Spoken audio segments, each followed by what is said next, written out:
The light in the international departure hall was always blindingly bright, mixing with the smells of disinfectant, coffee, and the scent of countless farewell stories. I stood before security checkpoint 3, clutching the freshly printed divorce certificate that still carried the faint odor of ink. Its dark green cover and gold embossed text felt like a cold summary of the past 15 years of my life. Lin Jinbang, my ex-husband, or rather, the man who had just been legally unbound from me, stood just a few steps away. He wore a perfectly tailored dark gray cashmere coat over a crisp suit, his cufflinks glinting with a cold, sharp light. Time had been generous to him. At 42, he still cut a dashing figure, though the habitual, controlled indifference in his brows and eyes was now especially clear. Beside him, Sue Warner, a girl 15 years younger than me, nestled close. She wore the latest season's pink outfit, her arm linked through his, her youthful face carrying a nearly naive, triumphant smile. She leaned in to whisper something in Lin Jinbang's ear, and the corner of his mouth lifted slightly as he reached up to ruffle her hair. That was a small, familiar gesture of affection I once knew all too well. The already scarred,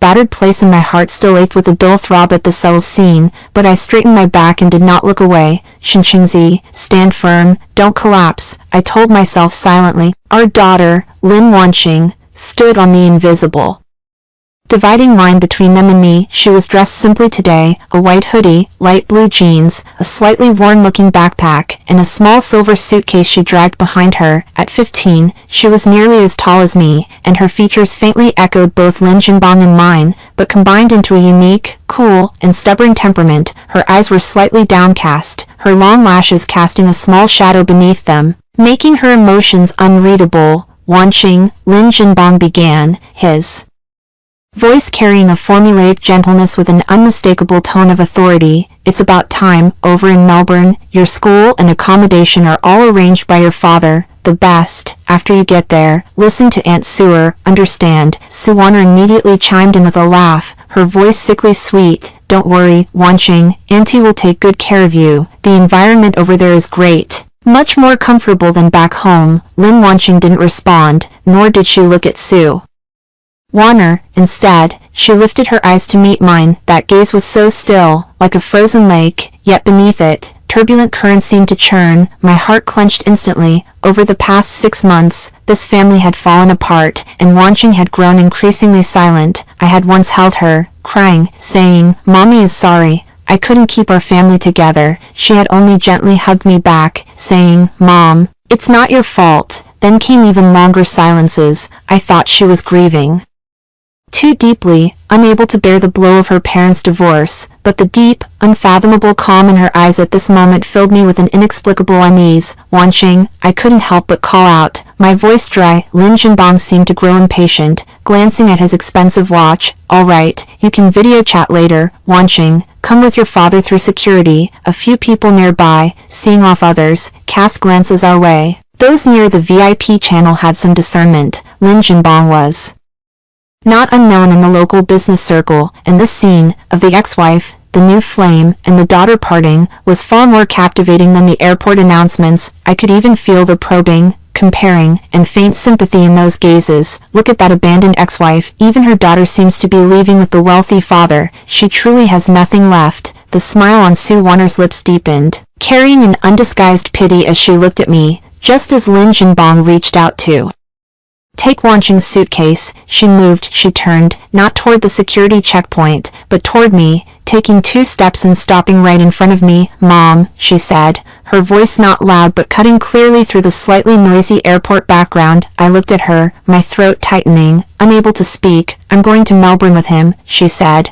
Her tone was steady, flat, as if stating an irrelevant fact. Those words finally fell like a heavy hammer, slamming into my already crumbling defenses, though I had anticipated it. Hearing my daughter's cold choice directly still made the blood in my veins run cold. The surrounding air seemed to freeze, and those gazes of sympathy, pity, even schadenfreude, now felt like needles piercing my skin. Sue Warner let out a soft ah, covering her mouth with her hand, but a glint of triumph flashed in her eyes. A satisfied look appeared on Lin Jinbang's face. As if everything was going according to plan, he nodded at Wanqing. "Sensible. Come."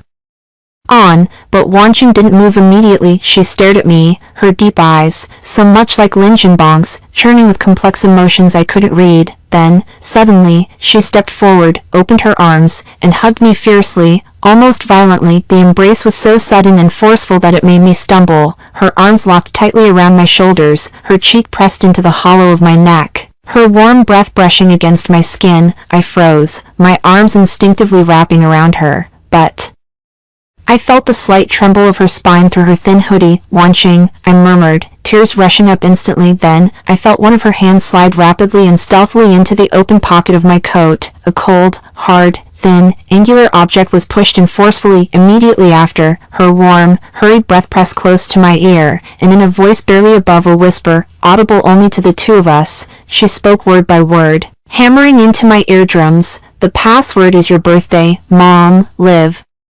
Wait for me. With those 3 short sentences, she suddenly released me, took a step back, turned, grabbed her suitcase, and walked toward the security checkpoint without looking back, heading to where Lin Jinbang and Su Wan'er waited. Her back was straight, and she didn't even glance back at me once. Lin Jinbang seemed momentarily taken aback by his daughter's sudden farewell embrace, but he didn't say much. He simply patted Wan Qing on the back, gestured for Su Wan'er to follow, and the 3 of them quickly passed through the VIP security checkpoint, disappearing around the corner. The entire process unfolded like a fleeting illusion. I stood frozen in place, my right hand still lingering in a half-embrace position, while my left hand instinctively pressed tightly against my coat pocket, the hard object inside pressed into my palm, its edges distinct. My fingers curled slightly within the pocket, brushing against the smooth, icy surface of the card and the faint, raised patterns etched upon it. What was it? A bank card.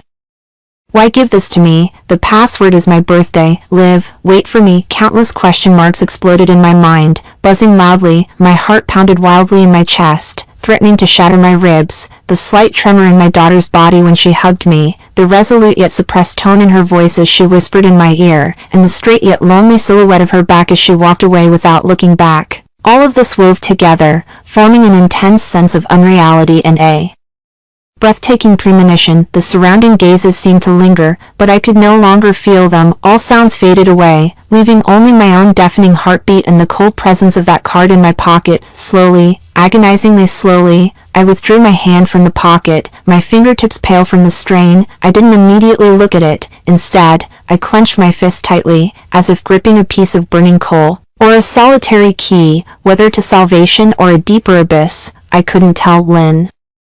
Wan Qing, my daughter, what have you done? What are you trying to tell me? The airport broadcast droned on tirelessly, announcing flight information. The crowd bustled, with reunions and farewells unfolding every moment. I stood there, like a forgotten island, but I knew that something had already been irrevocably altered from the moment that card was slipped into my pocket. I wasn't completely empty-handed. My daughter had left me a mystery of unknown value, but one that made it imperative for me to live long enough to wait and unravel it. I took a deep breath, the cold airport air filling my lungs with a stinging clarity. I cast one last glance at the security checkpoint, where the familiar figures had long since vanished. I turned around, clutching the hard object in my pocket, straightened my back, and took a step in the opposite direction from which I had come. The first step was unsteady. The second step gradually steadied. The third, the fourth, my steps grew increasingly resolute. The remnants of tears in my eyes were forced back, replaced by a cold flame, unfamiliar even to myself. Lin Jinbang, Su Wan'er, and my enigmatic daughter. It seemed the game was just beginning. When the car entered the underground parking lot of Cloudview Garden, the familiar, faintly scented silence enveloped me. This was my apartment, located in the most prime area of the city center. A high-rise, a sprawling penthouse. I had purchased it years ago using the dowry funds my father had given me at my wedding, explicitly designated for my personal use. Lin Jinbang had once dismissively remarked, investing in property is less profitable than investing in projects, but he had never been able to meddle with this place. In the divorce agreement, this property was unequivocally and undisputedly mine. The elevator rose smoothly, its mirrored walls reflecting my current state. My hair was slightly disheveled from the airport wind, my eyes still faintly red, but my Gaze, something in my eyes had changed. It was no longer the near-numb sorrow I had worn when I left this morning. Instead, there was a sharp, bewildered edge, like the tip of a blade emerging from thick fog. The fingerprint lock beeped, and the heavy entrance door slid open. The spacious living room greeted me, with a full wall of floor-to-ceiling windows showcasing the city's dazzling, flowing nightscape. The furniture was in my preferred minimalist modern style, clean lines, tones of cream, light gray, and raw wood, accented with a few touches of my favorite haze blue. There was none of the oppressive opulence of Lynn Manor's European-style carvings and heavy colors. Every corner bore my own personal touch, yet now, this familiar space, which was mine, felt eerily empty. The echoes of Wan Xing's laughter as a child playing here, the fleeting warmth of the rare occasions when the three of us stayed over. All were like faded photographs, blurred and indistinct. Now, even my daughter had left. I kicked off my heels, my bare feet pressing against the cool marble floor, and walked to the bar counter to pour myself a glass of ice water. The cold water slid down my throat, slightly calming the surging restlessness and dull ache in my heart. My hand unconsciously reached into my pocket again. Touching the hard card, I took it out and placed it on the smooth black surface of the bar counter. A black credit card, or rather, something resembling a credit card, but heavier in texture. With a rim of ultrafine dark gold, it bore no obvious bank logo, only an abstract, star-encircling embossed pattern, with a string of raised card numbers in the center. It lay there quietly, gleaming with a subdued luster under the overhead light, like a piece of silent obsidian, exuding an undeniable presence. The password is your birthday. I stared at it, my mind replaying my daughter's whispered words. A 15-year-old child. Where did she get a card like this? Was there really money in it? How much? Why did she give it to me this way? Countless questions tangled together once more. I picked up my phone, instinctively wanting to call Wan Xing, but my finger hovered over the screen and stopped. She should be on the plane. Her phone turned off. Besides, she had chosen Lin Jinbang in such a resolute manner. If I called now, what would I say? Question her about this card. What if this card meant nothing? Or if there was a reason I shouldn't know? Lin Jinbang's face, full of control, Suwanner's smug smile, and Wan Xing's back as she walked away without looking back. All these images intertwined and clashed, just as I was lost in thought, staring blankly at the black card. The doorbell suddenly rang. Two urgent, consecutive chimes, ding-dong, shattered the silence of the room. I jolted in surprise. Who could it be at this hour? Property management, a friend. Anyone who knew about my divorce today and the scene at the airport wouldn't dare show up. Unannounced, I walked to the door and peered through the smart peephole. The door was ajar, and outside stood two figures. The one in front was Suwanner. She had changed out of the pink business suit she wore at the airport, now donning a tight red dress that hugged her curves more provocatively, paired with a short white fur jacket. Her makeup was flawless, and on her face hung a deliberately crafted smile, one tinged with a hint of feigned apology. Beside her stood another young woman, equally fashionably dressed, her eyes curiously scanning my door with an unguarded, almost contemptuous scrutiny. My heart plummeted like a stone. What was she doing here? Hadn't Lin Jinbang taken her with him to Melbourne? Before I could dwell on it, Suwanner pressed the doorbell again. Her voice, syrupy sweet, seeped through the wood. Sister Shin, are you home? Could you open the door? It's urgent, Sister Shin. The address sent a shiver of disgust crawling up my spine. I took a deep breath, composing my expression, then cracked the door open, not fully. Just enough for a sliver of conversation. Yes, my voice was flat, devoid of warmth. Suwanner's smile widened as she saw me, but her gaze flickered past the gap, scanning my living room behind me. It was the look of someone appraising a prize about to be claimed. Sister Shin, I'm so sorry to bother you this late. Her tone was soft, almost apologetic, but her words cut straight to the point. It's about Jinbang. He just arrived in Melbourne and settled in, only to realize he forgot his favorite Patek Philippe limited edition watch back home. It's in his, in the study drawer where he used to keep things. He has an important event tomorrow and needs it urgently, so he asked me to come pick it up. He told me the password, so I can just grab it myself without troubling you further. She spoke fluidly, as if this were the most natural request in the world. Her companion nodded in agreement, her eyes roaming over me with a pity reserved for something obsolete. My fingers tightened around the doorframe. Lin Jinbang forgot his watch, sent Su Wanner to retrieve it, and she knew the study password. This wasn't an oversight, it was a deliberate, humiliating declaration, a proclamation of his ownership over the items in what was still my property, a signal that Su Wanner had now assumed my role as mistress of the house, and a reminder that even after divorce, I couldn't escape their shadow. His things were all packed and sent to the hotel by his assistant yesterday. I said calmly, trying to block her path. There shouldn't be anything left in the study. Oh, I'm sure there is. That watch isn't one he wears often. It's tucked away somewhere hidden. The assistant must have missed it. Su Wanner pressed forward, taking a half step closer, her heavy perfume assaulting my senses. Sister Shin, just let me in for a quick look. It won't take long, otherwise, Jinbang will be anxious over there. And it might affect his important matters. Besides, her eyes glimmered with implication. This house, Jinbang used to stay here often. Some of his personal belongings, I'd rather not have outsiders handle them. You know, she emphasized used to stay here and personal belongings, hinting at the lingering traces of their past within these walls, while painting me as an outsider to be guarded against. Her companion let out a soft laugh, low, but unmistakable in the quiet hallway. Rage and nausea surged from the depths of my chest, but I forced myself to stand still, neither retreating nor yielding entry. I knew that any sign of weakness or concession would only embolden them. It's not convenient, I said, spitting out 3 words. Su Wanner's smile dimmed, replaced by a flicker of impatience and condescension. Sister Shin, why be like this? It's all in the past. Let's part ways amicably. If you block me from taking something Jinbang needs urgently, people might think you still have feelings for him and are deliberately making things difficult. She paused, her gaze sweeping past me again. Or, is there something else in this house that you don't want me to see? Her insinuation was venomous. Her friend chimed in, Wanner, forget it. Maybe she's just in a bad mood. After all, today, let's think of another way.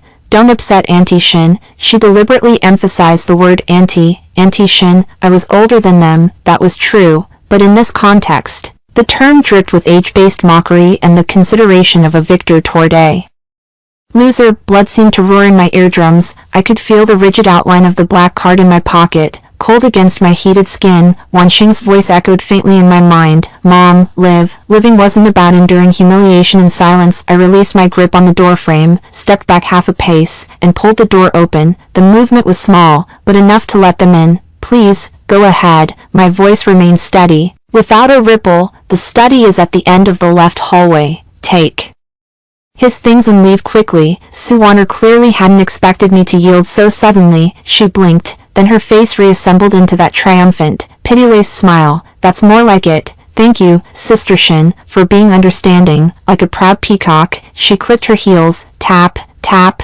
tap, and stepped into my living room, her companion in tow. Their eyes roamed without restraint, scanning the decorations on the shelves, the paintings on the walls, even the kitchen utensils in the open plan area. Su Wanner's friend let out a soft tisk and muttered, the decor is a bit old-fashioned, isn't it? Not like your modern luxury style, Wanner. Su Wanner covered her mouth with a light laugh. Everyone has different tastes, you know. She turned to me, her tone dripping with concern. Sister Shin, aren't you scared living alone in such a big house? With Wan Xing gone, it must feel even emptier, right? Ah, children always know where there's more opportunity and comfort. Don't take it too hard. Think positively. You'll find someone decent eventually, someone to live a simple, peaceful life with. That's not so bad. Every word was a needle dipped in poison, aimed precisely at the wounds I'd just suffered. My daughter's departure, my loneliness, and her insinuation that I had lost my allure and value, destined only for someone decent to settle with. I stood there, not responding, not inviting them to sit.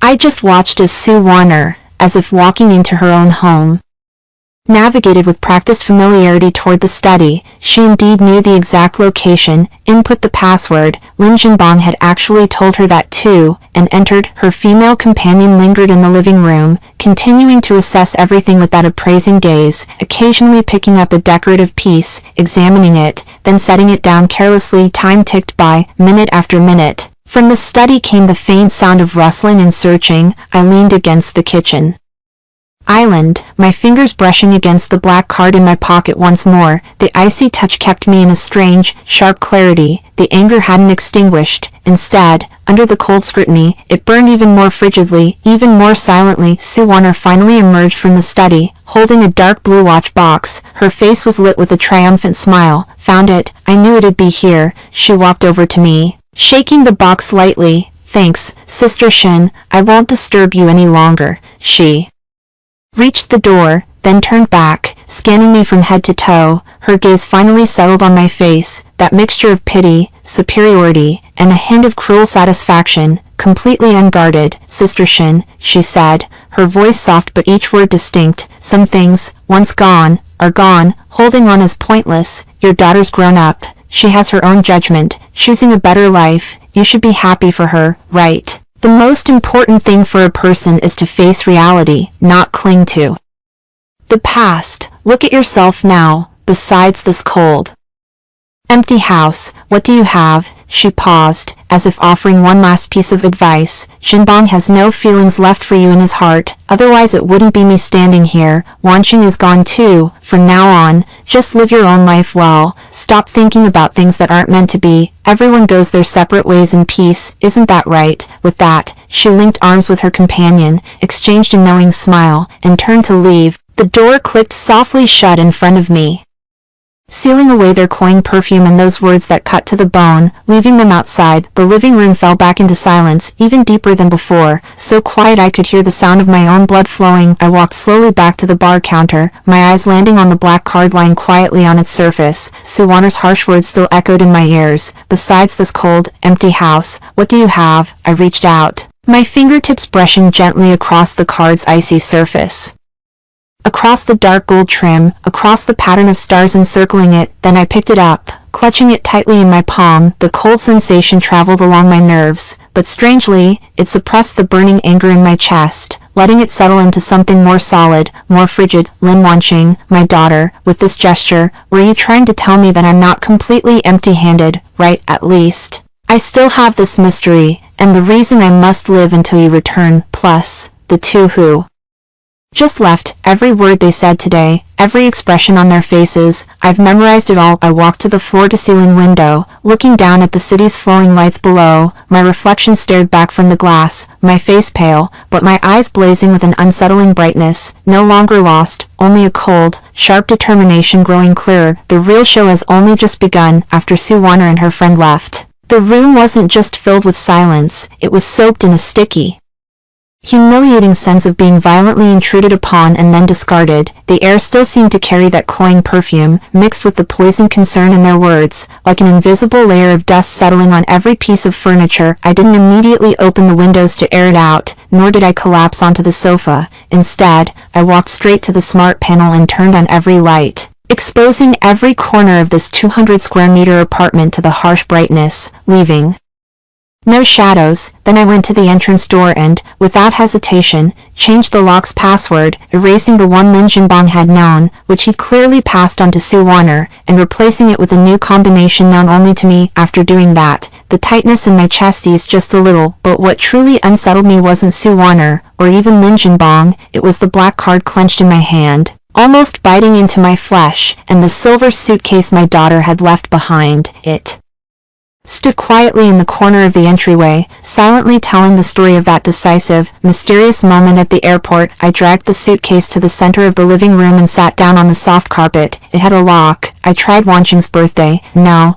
I tried mine. Asterisk click asterisk. The lock opened. My heart leaped. Inside, the suitcase was neatly packed with only a few items, some of her everyday clothes, a few books that looked like textbooks, a toiletry bag, and a flat box with a tech brand logo, likely containing her usual laptop. On the surface, it was just the most ordinary luggage of a middle school student preparing to study abroad, but I knew my daughter, Lin Wanqing, was never an ordinary middle school student. Would her palms have been sweating when she shoved the card into mine? Her fingertips were icy. The force of her hug was so strong, yet her body trembled slightly when she said, "Wait for me." What storm was she suppressing in her voice? My gaze swept like a searchlight over every corner of the suitcase, every hidden pocket, Finally, my fingers stopped on the fabric lining near the handle area. The stitching there seemed to have a faint, unnatural bulge. I fetched a small utility knife and carefully sliced along the nearly invisible seam. The lining fabric peeled back, revealing a flat, a 5-sized object wrapped tightly in a waterproof sealed bag. I pulled it out and tore open the bag. Inside were two things: a plain-looking,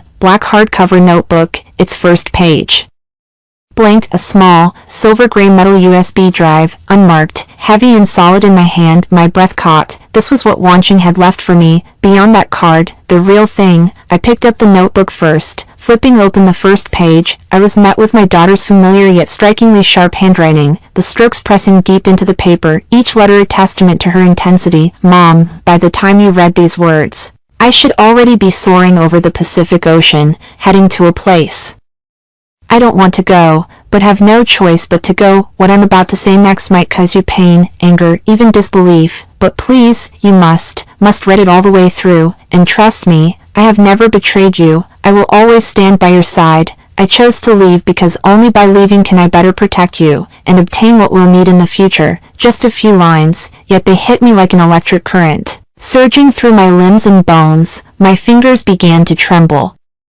uncontrollably. Protect me, leave to protect me, what we'll need in the future. I forced down the throbbing sensation that was nearly bursting from my throat, and continued flipping through the pages. The diary wasn't written daily, it was more like a collection of key event summaries and emotional fragments, spanning nearly 2 years. The further I read, the colder my blood grew, my heart clenched by an invisible hand, squeezing so tight I could barely breathe. Dad didn't come home for dinner again tonight. Mom, you waited a long time. I heard you calling him on the balcony, your voice careful. He seemed very impatient. The name Sue Warner first appeared on a pop-up notification on his phone when he forgot to lock the screen. Warner misses you. The second anniversary of Grandpa's passing. Mom, you cried. Dad said he had an important meeting and didn't go to the cemetery. I was outside his study and heard him on the phone, his tone light as he discussed a merger, saying, finally, cleaned up the last bit of trouble that old man from the Shin family left behind. Mom, was Grandpa's company really bankrupt due to poor management? I accidentally connected my tablet to the printer network in the study at home. In the cache, I found some strange financial report fragments. The company name was under Jinbang Capital, a subsidiary I'd never heard of. The profits were ridiculously high, but the tax expenses were nearly zero. I took screenshots, but I didn't dare ask. Dad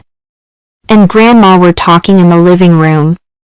Thinking I was asleep, I heard Grandma say, Wanching is older now, her appearance and temperament are good, the Chin family's son in Melbourne is the same age. If things go well in the future, it would be a good move for our expansion into the Asia-Pacific resource sector. Dad said, yeah, I know, let her go over first, let them build feelings. They were planning my future, like planning an investment project. Mom, you found out about Dad's affair, you fought fiercely. He slammed the door and left. You held me and cried. I wanted to tell you not to cry, that he wasn't worth it, but I couldn't. The evidence on my phone wasn't enough yet. One strike wouldn't bring him down, it would only alert him, make him more guarded, and put us in greater danger. Using the supplementary card permissions Dad gave me and some loopholes he overlooked, I've been making small, scattered investments in your name over the past few years. Most failed, but a few had astonishing returns. The money couldn't stay in my account, too conspicuous. Through some channels, I got a bearer high-end asset card and transferred the funds into it. The password is your birthday. If one day you need it, at least you'll have an emergency fund to fall back on, enough to leave, to start over. I secretly read the divorce agreement. Mom, you're so naive. He transferred so many assets. You got almost nothing except this apartment Grandpa left you long ago, but that's fine, it's clean. The USB drive contains fragments of information I've gathered about his possible financial fraud, unfair competition, and some suspicious operations targeting Grandpa's company from years ago. Some evidence chains are incomplete, but enough to raise suspicion and trigger an investigation. The key is in your hands now. Mom, when to use it and how, that's up to you. Choosing to go with him was the only move I could make after careful thought. Staying by your side, I'd only be your weak spot. He'd use me to control you and keep me under tighter surveillance. I'd be powerless. Going to Melbourne, under his nose, he'll let his guard down. Plus, being closer to the Lin family's core decision-making circle, Grandma is often in Melbourne, might let me hear and see more. Mom, don't cry, don't worry about me. I'm 15 years old. I know what I'm doing. Live well. Wait for me to come back. Forever yours, Wanching. The diary ended abruptly here. On the last page of the paper, there were a few faint, dried smudges, like water stains. I sat dazed on the carpet, the notebook spread across my knees, my vision long blurred. Hot liquid surged from my eyes without warning, large drops crashing onto the black cover, leaving dark marks. It wasn't sadness, at least, not just sadness. It was a violent mix of shock, heartache, anger, pride, and an overwhelming sense of belated fear, nearly tearing me apart. My Wanching, my seemingly silent and indifferent 15-year-old daughter, had been carrying such a terrifying burden alone for the past 2 years, maybe longer. What state of mind was she in, facing that hypocritical father every day, listening to his filthy scheming, while pretending to be ignorant? How had she carefully, step by step, collected that evidence and planned that emergency fund? She didn't abandon me. She was, in a near tragic way, trying to pave a path of survival for me, a path of counterattack. Plop! Another tear fell. I fiercely wiped the wetness from my face with the back of my hand. No crying, Xinqingzi, now is not the time to cry. Wanching is watching. She's fighting in her own way. How can you afford to be weak? My gaze shifted to the small silver USB drive. This was the key she had gathered with all her might. Without hesitation, I stood up, rushed to the study, turned on my computer, and inserted the USB drive into the port. The system recognized several folders with simple names: financial irregularities, project suspicion points, communication clips, audio, and related to grandfather. Each folder contained documents, images, and even intercepted audio files. I casually clicked on a file named 2019 Q3 Xinbang Capital XX Subsidiary Internal Ledger Adjustment Record, Suspected, PDF. Inside were complex financial statements, but red boxes highlighted glaring contradictions in numbers and large fund transfers without reasonable explanations. Another audio file. I opened it. Lin Xinbang's voice, slightly muffled but still recognizable, carried a light, laughing tone. That piece of land from the Shin family, the old man refused to let go of it back then, but now it bears the Lin name, doesn't it? Means don't matter, results do. Once people die, everything is empty. Once people die, everything is empty. That sentence struck my heart like a knife dipped in ice. Grandfather, my father, the company suddenly plunged into crisis back then, and he died from a cerebral hemorrhage caused by rage and grief. Could it really not have been an accident? Rage, a cold, bone-chilling rage I had never felt before, replaced all the sorrow and weakness, seeping from my marrow and spreading through every limb. My fingers dug into the edge of the desk, nails turning white from the pressure. Just then, my phone screen lit up with a new text message. It came from an unfamiliar number, seemingly a virtual one. The content was brief: card activated, initial inquiry password, XXXXXX, your birthday, funds secure, do not reply. Take care. It was Wanching. Had she landed, or was this another method? Did she know I had seen the diary? She was telling me the card was real and usable. Almost trembling, I picked up the black card that had been lying in the corner of my desk. Following the text's instructions, I logged into a mobile banking app one had never seen before, its interface stark and minimalist. I entered the card number, then my birthday as the inquiry password. The screen transitioned. The total account assets column displayed the number clearly. My pupils contracted sharply. My breath stopped. Ones, tens, hundreds, thousands, 10,000s, 100,000s, millions, 50 million, not 50,000, not 500,000, a full 50 million RMB, sitting quietly in an asset account opened in my name. A 15-year-old child, using the pocket money and tuition her father gave her, combined with her terrifying financial instincts and operations, had accumulated 50 million in emergency funds for me over several years. This wasn't just money, this was Wanching's blood, tears, patience, wisdom, and desperate courage. I stared at the long string of zeros on the screen for a long, long time, until my eyes grew sore, until the initial shock slowly settled into a heavy, unshakable strength. I closed the banking app, unplugged the USB drive, and carefully repacked it along with the diary into a sealed bag. Then, I picked up the black card and walked to the massive floor-to-ceiling windows in the living room. Outside, the city lights still glittered like a river of stars. But in my eyes, this glow had changed. It was no longer the backdrop reflecting my loneliness and failure. It was the light of the battlefield about to unfold before me. Wanching, my daughter, Mom has received it. Your tears, your fears, your schemes, your sacrifices, and this love and protection is heavy as a mountain. Mom won't cry anymore. From this moment on, Shinchinzi is no longer the pitiful woman betrayed by her husband, humiliated by his new lover, and having lost her daughter, Lin. Jinbang, Suwaner, the Lin family. Just you wait. I carefully stored the card in sealed bag, then walked to the liquor cabinet and poured a small glass of strong alcohol. The amber liquid swayed in the glass, reflecting the overhead light. I didn't drink it. Instead, I raised the glass toward the boundless night outside the window, gently swirled it, and then slowly poured the alcohol onto the polished floor, a tribute to the past, and a declaration of rebirth. The strong liquor seeped into the carpet, the stain quickly drying, leaving only a dark mark, like parts of my heart that had been utterly burned away and then forcibly solidified. I didn't stand by the window all night. There was no time for that, and I no longer had the right. Wanching was thousands of miles away, carrying burdens on her 15-year-old shoulders that should never have been hers. As her mother, how could I continue wallowing in emotion? I treated that poured glass of alcohol as a ritual, a farewell to the Shin Chinzi trapped in marital failure and self-pity, a farewell to the Shinchinzi who was oblivious to her husband's despicable actions and unaware of her daughter's solitary suffering. I walked back to the study, turned on the light, and placed the black card, the diary, and the USB drive side by side on the wide solid wood desk. They were no longer secrets that shocked me into losing control.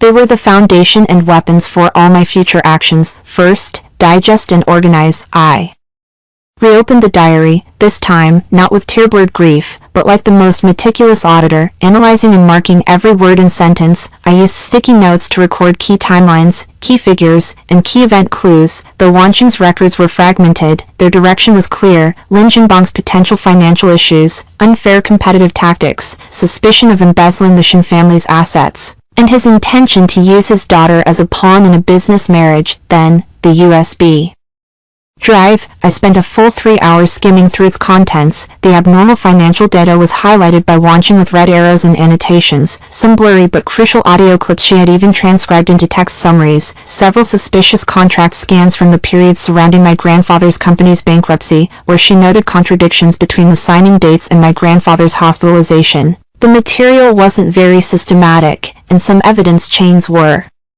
indeed incomplete, as she had said, but it was enough to piece together a chilling outline. Lin Jinbang's rise to wealth was likely filled with lies, betrayal, and illegal activities, and my father was probably one of the victims. Rage didn't overwhelm me again. Instead, it settled through the cold process of organization into an extremely clear hatred and killing intent. The first light of dawn painted the horizon in pale streaks of white, a soft glow that crept across the sky like a silent herald of change. I had digested every piece of information, my mind churning through the night until there was nothing left but clarity. Sleep eluded me entirely, replaced by a strange sensation, a hollow emptiness that felt as though I had been scooped out and refilled with something cold, hard, and unyielding. It was a fatigue laced with steel, a weariness that somehow fortified me, turning exhaustion into a weapon. Now came the second step: assess my resources and formulate a plan. Resources.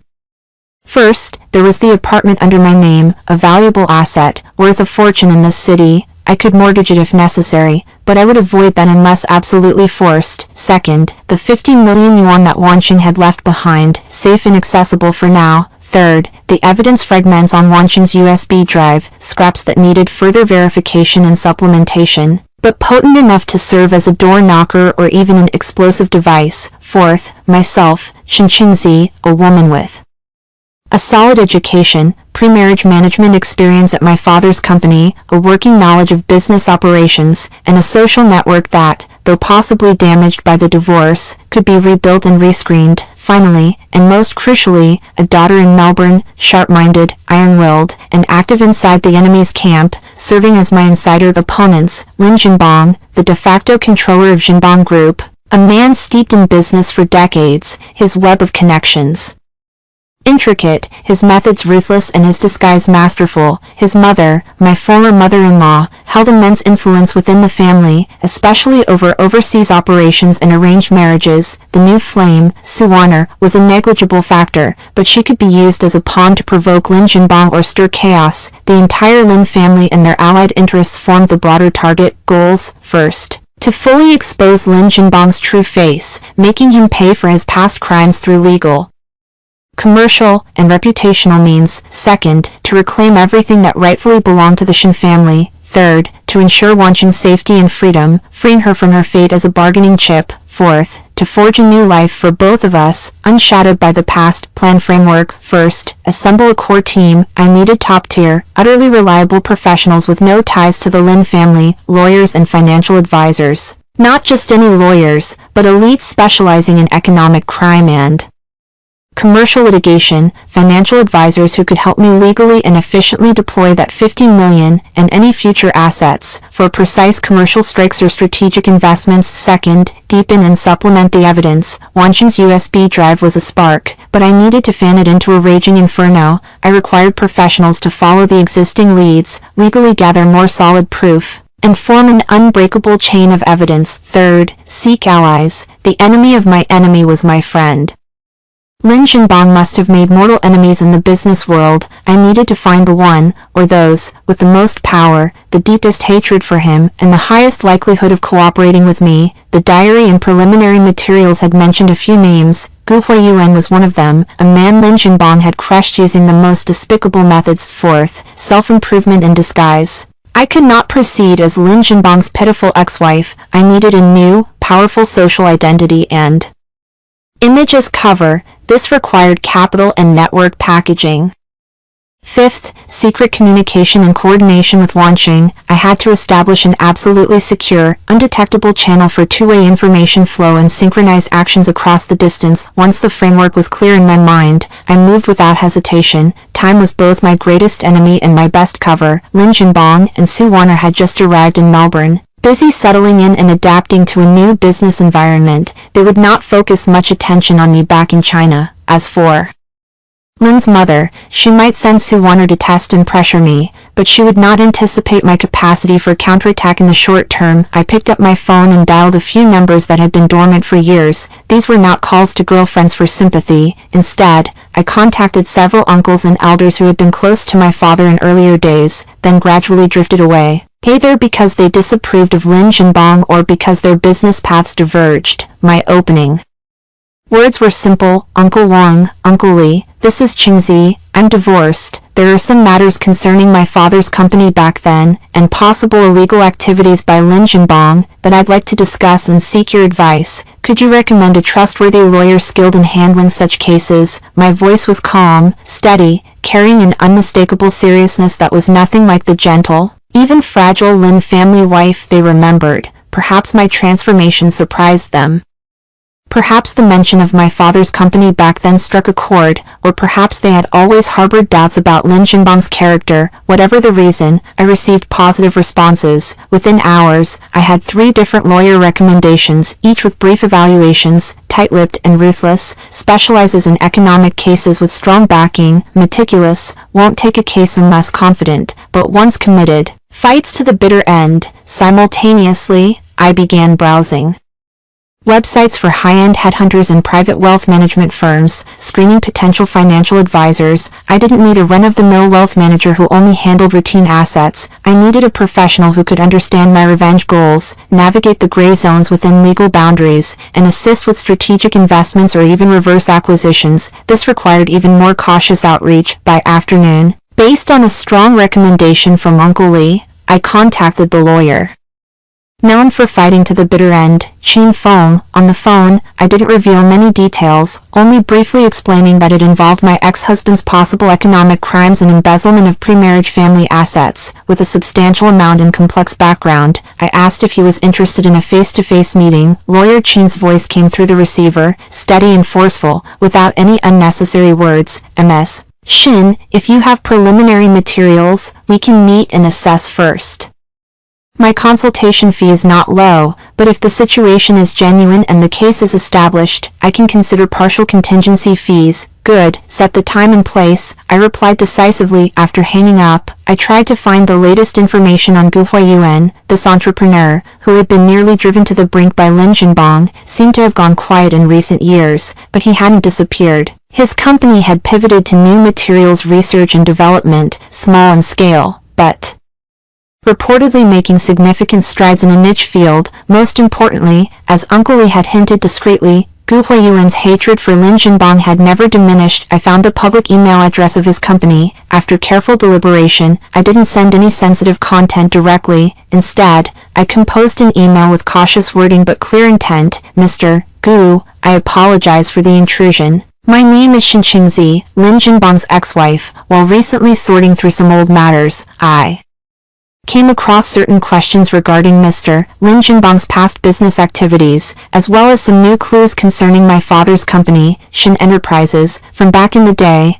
I understand you had business dealings with Mr. Lin, and you might have some insight into certain situations. I was wondering if you'd be available for a brief meeting, just for information verification, nothing more. I look forward to your reply. The email sent. I had no idea if a response would come, but this move had to be made. It was a gamble, a calculated risk thrown into the void, and the silence that followed felt like a weight pressing down on my chest. After finishing that, a wave of hollow hunger washed over me, so intense it made my hands tremble. From yesterday until now, I'd barely eaten a thing. I walked into the kitchen, my footsteps echoing in the quiet, and threw together a simple bowl of noodles for myself. As I ate the steaming food, feeling the warmth spread through my stomach, a stark clarity settled in. The Xinqingzi who needed someone to take care of her, who craved emotional support, was dead. What lived now was a warrior with fire in her heart, a blade in her hand, and a daughter silently backing her from afar. Revenge wasn't the goal, it was the means. It was the necessary process to clear all the thorns and filth from the path ahead for me and my daughter. Outside the window, the sun blazed harshly. I pulled part of the gauze curtain shut, softening the light into a gentle haze. Then, I picked up my phone and composed a message to that unfamiliar number, the virtual one Wanqing had texted from, knowing she might never receive it or reply, but I sent it anyway. Got the diary and the USB drive. Mom understands, I'll be fine, and I'm starting to do what needs to be done. Stay safe out there, safety first, miss you. I hit send. The message status quickly showed sent successfully, but there was no read receipt. My thumb hovered over the screen for a moment, a pang of longing tightening my throat. Before I set the phone aside, I sat back down at my desk, opened my laptop, and began drafting a detailed action plan, tempered through fire, reborn. The first step was to forge myself into the hardest, sharpest blade. Attorney Qin Feng gently placed the last copy of the documents back on the table and removed his gold-rimmed glasses, rubbing the bridge of his nose with his knuckles. His office was on a high floor of a top-tier downtown skyscraper, with a sweeping view and a decor that was cold and modern, just like the man himself, professional, sharp, devoid of unnecessary emotion. We sat facing each other on the sofas in the reception area, the wide glass coffee table between us cluttered with materials I'd carefully printed from the USB drive, along with photocopies of key pages from Wanqing's diary. I'd done my best to obscure the parts directly recorded by my daughter, presenting only the factual threads. The meeting had already stretched on for nearly 2 hours. Most of that time, Qin Feng had spent in silence, reading, cross-referencing, occasionally asking a pointed question that cut straight to the core. What's the source of this internal transfer record? What's the background of the two parties in this audio? And is the method of obtaining this recording legal? 3 months before your father's company went bankrupt, where did this unusually large guaranteed loan ultimately flow? Do you have any other evidence to corroborate it? I didn't hide Wanqing's existence, but I didn't go into detail about how she'd obtained these items either. Some of the materials came from my daughter's accidental discovery and preservation, and some came through special channels for backups. As for the legality of how they were obtained, I'll need you to evaluate and handle that. As for corroboration, I met his scrutinizing gaze. That's exactly why I need professional help. I believe the abyss these clues point to is real, but I need legal and investigative Methods to turn them into weapons I can use in court. Qin Feng put his glasses back on, his eyes behind the lenses sharp as a hawk's. Ms. Shin, he began slowly, his voice steady. First, I must say that the clues you've brought, if verified and supplemented, are very clear in their direction. The potential amounts involved and the nature of the crimes are quite serious, falsifying financial statements, deassociating related party transactions, suspected commercial bribery, and even possibly involving earlier asset embezzlement and fraud. None of these are small matters. He paused, as if weighing his words. Second, your opponent, Mr. Lin Jinbang and his Jinbang Group, have considerable power. That means the difficulty of investigation and evidence collection, as well as the potential backlash and resistance you'll face along the way, will be enormous. This will be a tough battle, and it could take a long time. I understand. My voice was unwavering. I'm mentally prepared, and I have the necessary resources to support this. Time, I can wait. Resistance, I expect. But what I demand is results, the maximum outcome within the legal framework. Qin Feng stared at me for a few seconds, as if gauging my resolve and resilience. Then, he nodded. All right, based on the potential scope and complexity of the case indicated by the current materials, I can accept the commission. We can adopt a model of base service fee plus contingency fee in the initial phase. I'll assemble a team, including assistant lawyers skilled in financial auditing and electronic evidence preservation, and start a preliminary legal investigation to dig deeper and solidify evidence along the lines you've provided. This process will require your full cooperation and absolute confidentiality. Confidentiality is the top priority, I emphasized. Especially, my daughter must not be involved. She's abroad, and her safety is paramount. That goes without saying. Protecting the source of information and client privacy is our basic professional code. Qin Feng pulled out a preliminary framework for a commission agreement. As for the specific fees and scope of work, my assistant will confirm the details with you later. Before we formally sign the agreement, Ms. Shin, I suggest you do two things simultaneously. First, find a reliable and flexible financial advisor for the funds in your hands. Future actions may require rapid fund allocation and some special financial maneuvers. Second, he gave me a meaningful look. You need to establish a more powerful social identity as a cover as soon as possible. The label of Lin Jinbang's ex-wife will do more harm than good in your upcoming actions. His advice aligned perfectly with my plans. I'm already scouting candidates for a financial advisor. As for the new identity, I paused and thought. I'm considering presenting myself as an independent investor. That's a direction. It needs to look authentic and convincing. Qin Feng added, details determine success or failure. I'll have my assistant compile a list of common background packaging precautions for your reference. The city lights were just beginning to glitter against the deepening twilight when I stepped out of Qin Feng law firm. I didn't head straight home. Instead, I instructed the driver to take me to the riverside. I needed the wind to clear my mind, to sort through the next steps with sharper clarity. Qin Feng's professionalism and composure had bolstered my confidence, but they had also laid bare the brutal reality of the road ahead. This wasn't a simple divorce and asset division. This was a hard-fought battle against economic crime, a war where every move had to be calculated. The embers that Wan Xing had left behind, they needed a professional's touch to fan them into a blaze that could consume everything. My phone vibrated, an email notification. I opened it, and my heart lurched violently in my chest. The sender was a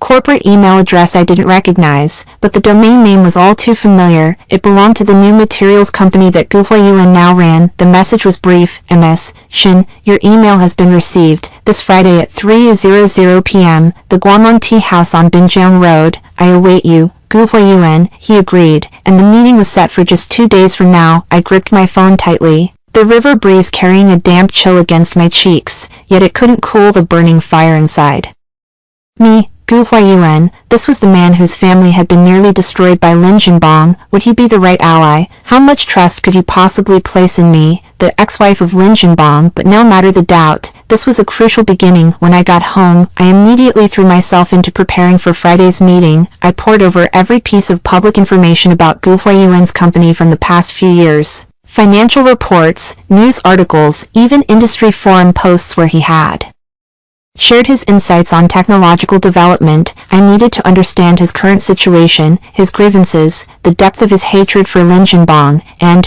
whether he still held on to any evidence or information from those years. Simultaneously, I was accelerating my search for a financial advisor. Through headhunters and indirect referrals from friends, I had narrowed it down to 2 candidates. One was a seasoned veteran serving top-tier family offices, with deep connections but perhaps too conservative. The other was a rising star, known for aggressive tactics and capital maneuvering, a young firebrand named Zhou Mukin. I leaned toward the latter. Revenge demanded sharpness, a willingness to break the mold. I had my assistant, a temporary hire with a rock-solid non-disclosure agreement, schedule a meeting with Zhou Mukin for the next afternoon. Then, I began to seriously craft my new identity, Shenqingzi. Independent investor, which overseas university had I graduated from? What were my fictional but roughly verifiable, successful investment cases?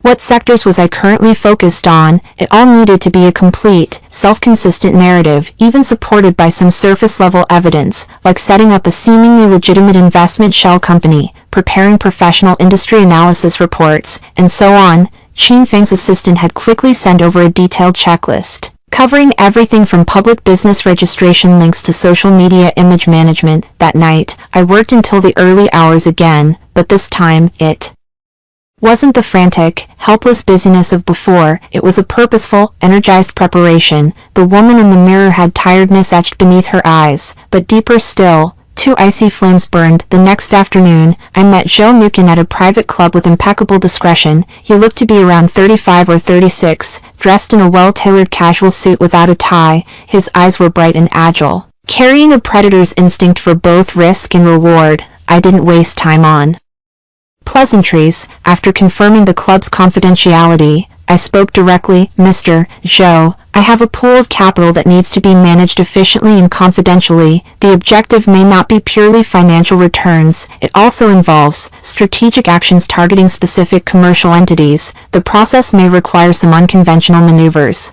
but they must remain within the legal and regulatory framework. Is this the kind of mandate you take on? Zhou Mukin didn't answer immediately. He gently swirled the teacup in his hand, studying me. Ms. Shin, when you say strategic actions, do you mean competitive positioning in the business arena, or something more personal? Both, I admitted frankly. My ex-husband, Lin Jinbang, transferred and concealed a significant amount of assets during our divorce proceedings, and I suspect he is involved in more serious illegal activities. I want to reclaim what belongs to me, and I want the truth to come to light. In this process, capital may need to act as a lever, to pry open certain doors, or to fill certain gaps. I revealed a portion of the truth, testing his reaction and his nerve. A flicker of understanding passed through Zhou Mukin's eyes, followed by intense interest. Lin Jinbang, the chairman of Jinbang Group. He smiled, a sharp edge to it. I've heard a thing or two about his methods in the industry. Ms. Shin, to be honest with you, I have a more stable team handling purely financial returns, but what you're describing, capital operations with a clear strategic objective and an adversarial nature. He leaned forward slightly, lowering his voice. That is precisely the area I find most interesting, and where I believe I excel. Of course, everything must be done within legal and regulatory boundaries. That's the bottom line, and the path to long-term success. We talked in depth for nearly 2 hours. I showed him partial proof of my capital strength, without revealing core evidence, along with my preliminary business intelligence analysis based on my understanding of Lin Jinbang's operations. Zhou Mukin, in turn, outlined his operational approach, risk control measures, and some special channel resources he could tap into, specific research firms, media connections, and so on. In the end, we reached a preliminary agreement to work together. The specific mandate and operational plan would need to be drafted after he had a more detailed understanding of the strategic objectives, but I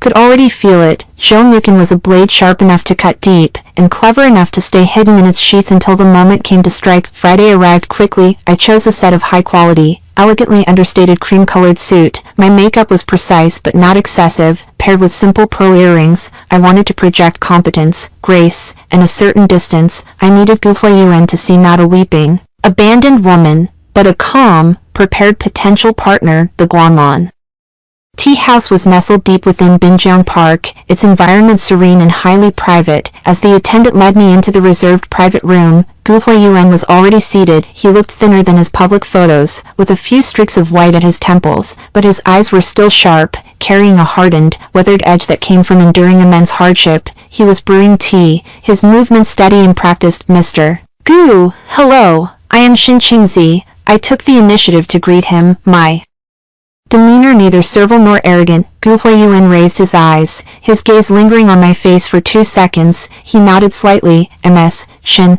please have a seat. He poured a cup of clear tea and slid it toward me. Try it. This year's Mingqian Longjing. The fragrance of tea wafted through the air, and for a moment, the private room was filled only with the sound of boiling water. Mr. Gu, I am very grateful that you took the time to meet with me, I said, breaking the silence first. Gu Huayuan blew gently on the tea foam, his tone flat. Ms. Xin, your email mentioned Lin Junbang and also your father. I'm curious, as Lin Junbang's newly divorced ex-wife, what do you want to verify from me? His directness was within my expectations. I want to verify whether the specific methods Lin Junbang used to bring down your company back then are similar to the techniques he later employed to embezzle my father's business. I was equally forthright, and whether you still retain any information or evidence that might still be useful now. Gu Huayuan's hand holding the teacup paused. He lifted his eyes to look at me, and his gaze suddenly turned as sharp as a blade. Ms. Xin, do you know how I lost back then? I have a rough idea. Malicious short-selling, supply chain attacks, bribing key personnel to steal technical secrets. There are many rumors. Gu Huayuan let out a cold laugh, the sound filled with bitterness and hatred. They're all true, and even dirtier than the industries I lost. He set me up, saddling me with massive illegal debts, almost sending me to prison. My wife fell ill because of it, and not long after. Can these things be measured in money? His emotions surged, but he quickly suppressed them, taking a deep breath. For so many years, I've thought every day about repaying him 100-fold for what he did to me, but I am weak and alone, while he is at his peak. Ms. Xin, are you coming to me now because you think I still have some use, or have you finally seen his true face and come to share in the misery of this loser? His words were sharp, filled with distressed and long-suppressed resentment. I wasn't intimidated by his attitude. On the contrary, it confirmed for me that his hatred for Lin Junbang was genuine and intense. This, precisely, was the foundation for cooperation. Mr. Gu, I said, setting down my teacup, my gaze calm and unwavering as I met his eyes. I'm not here to share misery or simply use you. I'm here to seek cooperation. I have some leads and preliminary evidence regarding Lin Junbang's potential involvement in serious economic crimes. I revealed a little. I also have some financial resources, but I lack an in-depth understanding of his early operational methods, and I lack the entry points to deliver a precise strike against him in certain areas. You, on the other hand, have both the pain of personal experience and years of accumulated insight, and perhaps some unrevealed cards up your sleeve. I paused, observing his reaction. Our cooperation isn't about venting hatred, it's about making him pay for what he's done and reclaiming what was taken from each of us. Don't you want to see Lin Junbang fall from his high place? Gu Huayuan stared at me intently. The air in the private room seemed to freeze. Only his slightly heavy breathing and the faint sound of river water from outside the window could be heard. After a long moment, he spoke slowly, his voice hoarse. What evidence do you have? I knew then that I had taken the first step. Gu Huayuan's gaze was like a hook tempered in fire, fixed firmly on my face. The tea fragrance still lingered, but the air was no longer filled with leisure. Instead, it was thick with a taut, charged atmosphere of probing and weighing. What evidence do you have? He repeated, his voice dropping even lower, each word seeming to be squeezed out from between his teeth. I didn't answer immediately. Instead, I reached into my briefcase and pulled out a plain craft paper file folder with no markings. Gently sliding it across to him, inside are screenshots of some abnormal financial statements and a preliminary analysis of unusual fund flows in one of Junbang Group's offshore subsidiaries over the past 2 years. The source is reliable, but it needs more professional in-depth digging and cross-verification. I didn't show him the audio recordings or the parts about my grandfather. Those were my more core and protected cards. These financial leads were enough to serve as a letter of intent and a test of Gu Huayuan's reaction. Gu Huayuan stared at the file folder for a few seconds before reaching out, his movements somewhat slow as he opened it and pulled out a few pages. He put on his reading glasses, his eyes quickly scanning the numbers and the red ink annotations marking points of suspicion. His brow furrowed deeper and deeper, and his breathing grew heavier. Clearly, with his years of experience in the business world, he could see at a glance the hidden irregularities behind these anomalies. "This is Haitua Capital," he pointed at one of the subsidiary names. Looking up at me with a startled expression, Lin Jinbang used this shell to handle a lot of shady funds. When he attacked me back then, some of the fund flows vaguely pointed to this company, but I couldn't get solid proof. He tapped another annotated spot. "This so-called technical consulting service fee, the amount is huge, but the recipient is a shell company registered in the Virgin Islands. A classic method of profit shifting and tax avoidance." He looked up, his eyes burning with a mix of excitement and hatred. "Ms. Shin, how did you get these things?" "I have my channels," I said, skirting the issue. "The key is, are these things useful? If combined with your understanding of his past operational patterns, can they form a stronger attack point?" Gu Huayuan took off his glasses and rubbed his brow forcefully, as if trying to calm his surging emotions. "Useful, of course they're useful. But this is just the tip of the iceberg, and it's static. Financial data, to really hurt him, or even put him behind bars, you need a dynamic chain of evidence. You need to know where this money ultimately went, what it was used for, and you need a trigger to set it off." He looked at me, his gaze intense. "You came to me. It shouldn't be just to show me these leads, right? Do you have a plan?" My voice dropped to a near whisper. "The initial plan is to strike at his weakest point, the one most likely to trigger a chain reaction." I paused, letting the weight of the word settle. Lin Jinbang's focus seems to be shifting overseas, especially to Australia. He has several large-scale projects underway in Melbourne, investments on a massive scale. If we can create trouble for his overseas operations, trigger an investigation by local regulators, then back here in China, the banks, the partners, the board, they'll all start asking questions in a domino effect. Gu Huayuan's eyes lit up. "Besiege way to rescue Zhao? No, it's more like feint to the east, attack from the west, a pincer from both inside and out. His overseas foundation isn't as deep as his domestic one, and the regulatory environment is different. It's indeed a relatively weak link." He paused, stroking his chin thoughtfully.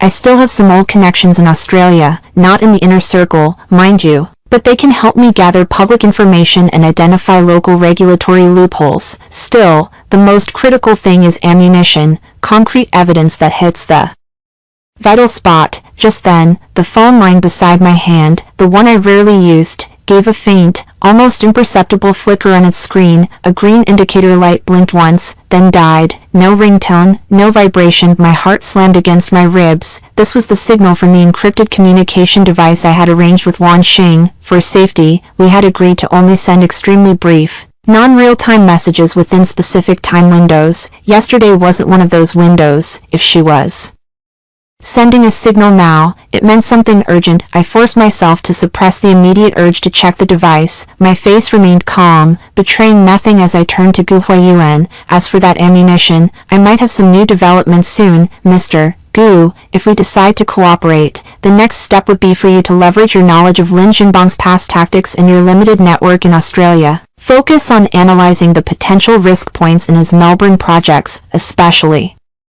regarding compliance and taxation. At the same time, we might need a reliable channel to conduct some legitimate investigations overseas." Gu Huayuan caught my momentary distraction and the sudden quickening of my speech, but he didn't pry. He simply nodded solemnly. "All right, I'll start organizing the information as soon as I get back. Miss Shin, it seems you're more prepared than I imagined, since our goals align. I accept this partnership. We'll discuss the specifics once your so-called new developments are in place." The meeting ended with an unspoken sense of urgency. I didn't return to my apartment. Instead, I instructed my driver to circle the city several times, ensuring no one was following, before arriving at an inconspicuous, small studio I had rented under a false name. This was one of my safe houses, planned for handling sensitive matters. After locking the door and pulling the thick blackout curtains closed, I finally took out the special phone and connected it to a portable display device protected by multiple layers of encryption.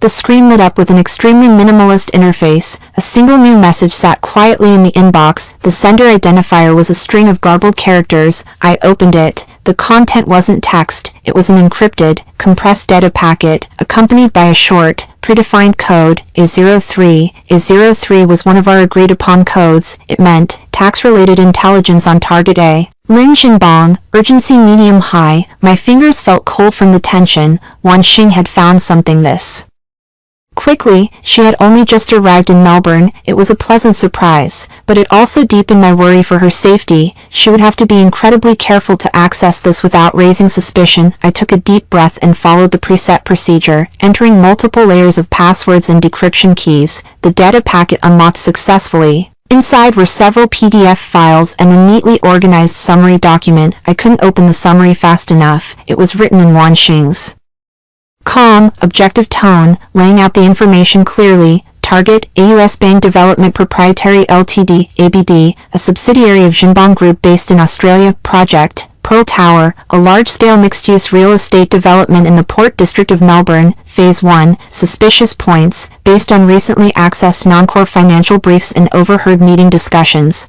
ABD has signed contracts with several suppliers for bulk construction materials, especially steel and specialty glass. 4. The Pearl Tower project, the contract prices are significantly higher than recent international market averages for similar products, approximately 15 to 22% above market rate. The difference is listed as special process surcharges and expedited logistics fees in the contracts, but there is no supporting documentation to justify these charges. Furthermore, 2 of these suppliers are registered in the Cayman Islands and have indirect shareholding relationships with Jinbang Groups known offshore affiliated companies. Hypothesis, there may be a scheme involving related party transactions to inflate costs, shift profits overseas, and evade Australian corporate income tax. The project has applied for and received some local government subsidies and tax incentives. If the inflated costs are confirmed, this could constitute fraudulent acquisition of subsidies and tax evasion. Attachments, scanned fragments of relevant ABD contracts, with encrypted watermarks, a preliminary background investigation summary of the suppliers, and a comparative table of recent international market prices for similar construction materials. My heart was pounding now.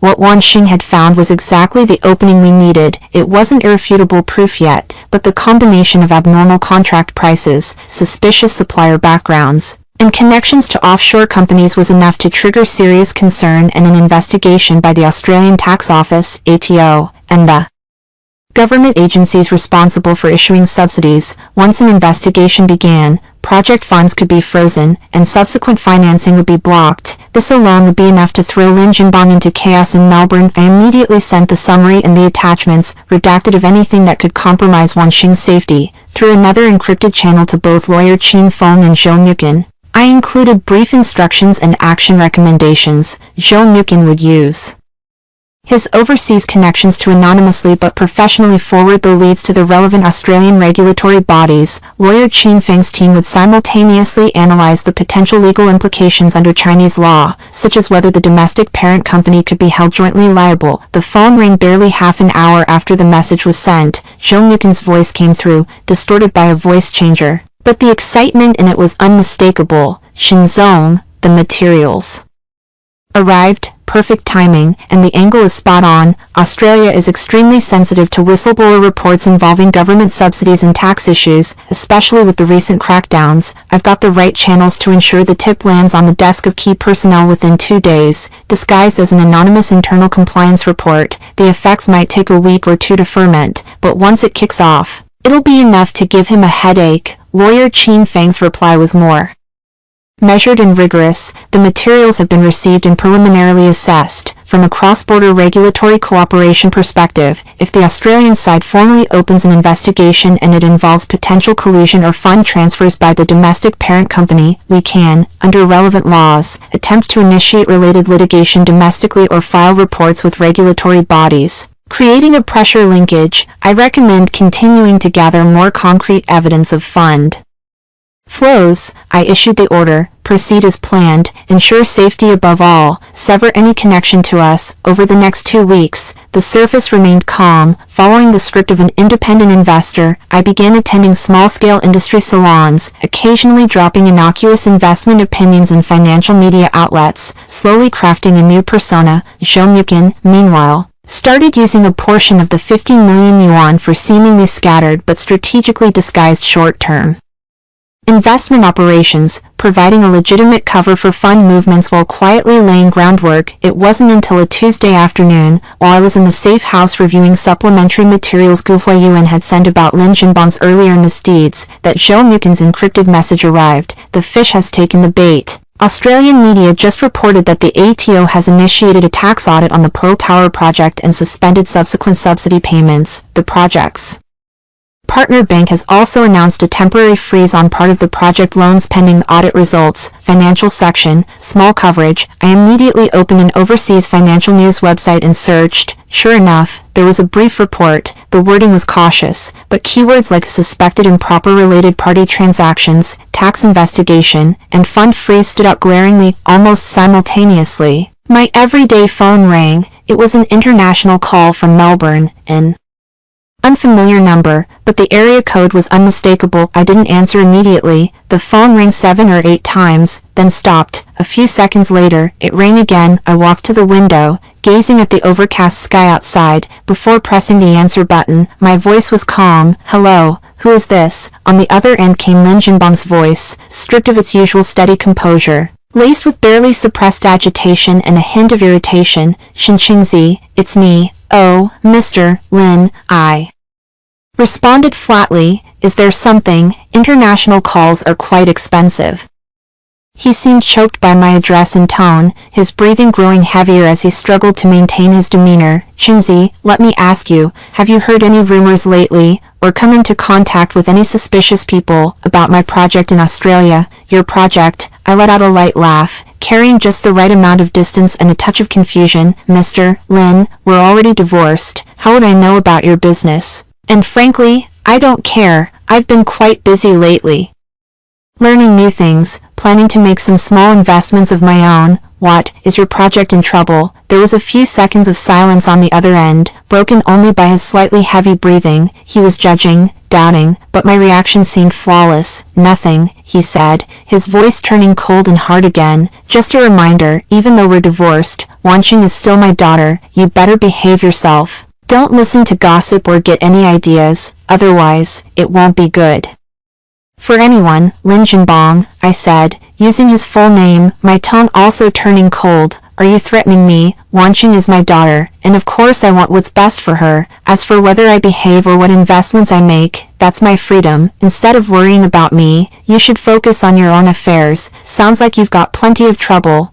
Don't bother yourself. He spat out through gritted teeth, then hung up. Listening to the dial tone, I slowly lowered the phone, a cold smile curling at the corner of my mouth. Lin Jinbang, you're panicking. This is just the beginning. Was Wanqing, far away in Melbourne, seeing the news right now? Was she safe? I walked to the encrypted communication device and sent a short confirmation code, signaling, acknowledged, safety first. Outside, the rain that had been brewing all day finally began to fall, pattering against the glass like the prelude to battle drums. First victory achieved. That frantic overseas call from Lin Jinbang was like a stone thrown into an apparently calm lake. The ripples wouldn't immediately stir up a storm, but the stillness had been shattered. I knew, with his personality and paranoia, he wouldn't fully believe my ignorance. He couldn't get a handle on me yet, and with the mess in Melbourne tying his hands, he couldn't act directly against me, but someone else could. 48 hours later, the expected trouble arrived. It wasn't the frivolous provocation of Sue Warner, but something heavier, more oppressive, a family elder's interrogation. The doorbell rang urgently and loudly, carrying an air of undeniable authority. Through the smart peephole, I saw my former mother-in-law, Lin Jinbang's mother, Lin Qingfei, standing outside, nearly 70, impeccably groomed, her hair pulled back in a sleek bun. She wore an iron-gray Shangyun silk-modified cheongsam, a matching cashmere shawl, and carried a purple sandalwood walking cane. Half a step behind her stood 2 expressionless, middle-aged men in black suits, likely drivers or bodyguards. Behind them, there was even a well-dressed woman in her 30s, with features vaguely resembling Lin Jinbang's. I recognized her as his cousin, Lin Wei, who was close to the old lady and served as a deputy finance director in the company. This lineup was far more formal and menacing than Sue Warner's visit. I steadied myself. I didn't open the door immediately. Instead, I first returned to the living room, neatly arranging the few Investment analysis reports and industry journals scattered across the coffee table. I checked my comfortable yet presentable home clothes one more time, only then did I walk to the door and pull it open. "Mom," I used the old title, my voice calm, as I stepped aside. "What brings you here?" "Please, come in." Lin Chenfumi swept her eyes over me, those eyes, slightly clouded with age but still razor-sharp. She let out a barely audible from her nose, then strode inside. Lin Wei followed.